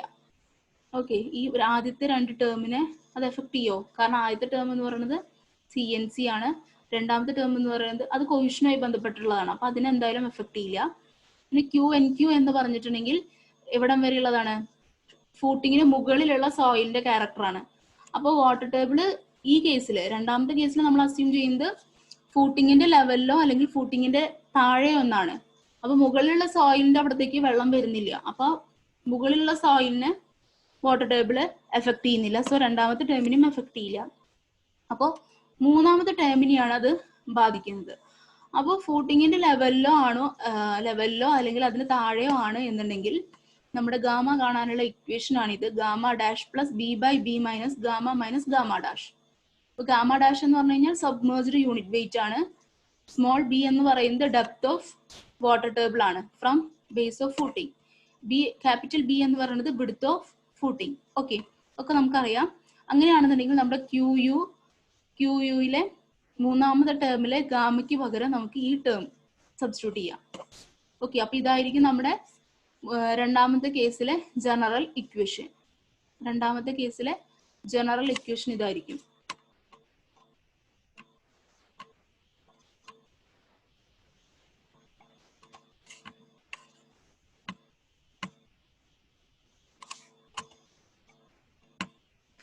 QU is equal to CNC plus gamma DF NQ plus 0.5 B into gamma dash plus B by B into gamma minus gamma dash into N gamma. ഈ ഗാമ എന്നുള്ള ടേമിനെ നമ്മൾ ഇവിടെ റീപ്ലേസ് ചെയ്തു. ഇനി ഇതിന് B is equal to 0. B equal to 0 എന്ന് പറഞ്ഞാൽ എന്താർത്ഥം? B is equal to 0 എന്ന് പറഞ്ഞു കഴിഞ്ഞാൽ വാട്ടർ ടേബിള് ബേസിലായിരിക്കും അല്ലെ. സ്മോൾ b 0 ആണ് എന്നുണ്ടെങ്കിൽ വാട്ടർ ടേബിൾ എവിടെയാണ് നിൽക്കുന്നത്? എവിടെയായിരിക്കും വാട്ടർ ടേബിൾ നിൽക്കുക? ബേസ് ഓഫ് ഫൂട്ടിങ്ങിലായിരിക്കും. അങ്ങനെയാണെന്നുണ്ടെങ്കിൽ ക്യൂയുവിന്റെ value B is equal to 0 ആണെങ്കിൽ ക്യൂവിന്റെ value CNC plus gamma DF NQ plus 0.5 B gamma dash N gamma എന്നായിരിക്കും നമ്മുടെ ഇക്വേഷൻ. ഇനി ബിയുടെ വാല്യൂ, ഇതിന്റെ എഫക്റ്റ് എന്തായാലും ബി എന്ന ഡെപ്ത് വരെയല്ലേ ഉള്ളൂ. അത് നമ്മൾ നേരത്തെ നോക്കിയിരുന്നു അല്ലെ. ഇതിന്റെ എഫക്ട് എന്ന് പറയുന്നത് ഈ ബി എന്ന വിഡ്ത്തിന്റെ ഈക്വൽ ഡെപ്തിലേക്ക് ഉണ്ടാവുള്ളൂ. അപ്പോൾ small B is equal to capital B ആണ് എന്നുണ്ടെങ്കിൽ നമ്മുടെ ഇക്വേഷൻ CNC plus gamma DF NQ plus 0.5 B gamma N gamma നമ്മുടെ ജനറൽ ഇക്വേഷൻ ഈക്വൽ ആവും.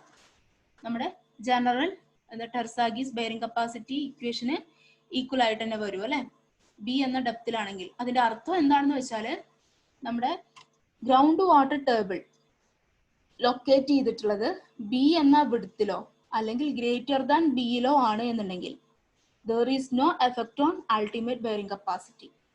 ക്ലിയർ ആയില്ലേ? അതായത് നമ്മുടെ ഫൗണ്ടേഷന്റെ വിഡ്ത്ത് എന്ന് പറയുന്നത് ക്യാപിറ്റൽ ബി ആണ്. അതിന് ഈക്വൽ ആയിട്ടുള്ള ഡെപ്തിന് താഴെയാണ് വാട്ടർ ടേബിൾ എങ്കിൽ നമ്മുടെ അൾട്ടിമേറ്റ് ബെയറിംഗ് കപ്പാസിറ്റിയുടെ കേസിൽ ഒരു മാറ്റം സംഭവിക്കില്ല. ഒന്നുകൂടെ പറയാം, വിഡ്ത്ത് ഓഫ് ഫൂട്ടിങ്ങിന് എന്ന് പറയുന്നത് ബി ആണ്, ക്യാപിറ്റൽ ബി ആണ്. വിഡ്ത്ത് ഓഫ് ഫൂട്ടിങ്ങിന് ഈക്വൽ ആയിട്ടുള്ള ഡെപ്തിന് താഴെയാണ് വാട്ടർ ടേബിൾ എങ്കിൽ നമ്മുടെ അൾട്ടിമേറ്റ് ബെയറിംഗ് കപ്പാസിറ്റിക്ക് ഒരു മാറ്റവും സംഭവിക്കില്ല. അതിന് മുകളിലാണ് എന്നുണ്ടെങ്കിലാണ് കറക്ഷൻസും മറ്റും നമ്മൾ അപ്ലൈ ചെയ്യേണ്ടതായിട്ട് വരിക. അപ്പൊ ആ ഒരു ജനറൽ ഐഡിയ മനസ്സിലാക്കി വെക്കുക. ഓക്കെ, അപ്പൊ രണ്ട് കേസാണ് നമ്മളിപ്പോ അനലൈസ് ചെയ്തത്. ഒന്ന് വാട്ടർ ടേബിൾ ഫൂട്ടിങ്ങിന് മുകളിലും ഫൂട്ടിങ്ങിന് താഴെയും, രണ്ടാമത്തെ കേസ് ഫൂട്ടിങ്ങിന് താഴെ. അപ്പൊ ഈ രണ്ട് കേസാണ് നമ്മളിന്ന് അനലൈസ് ചെയ്യുന്നത്. അപ്പൊ ഇത്രയാണ് ഇന്നത്തെ ക്ലാസ്സിൽ എടുക്കാനുള്ളത്.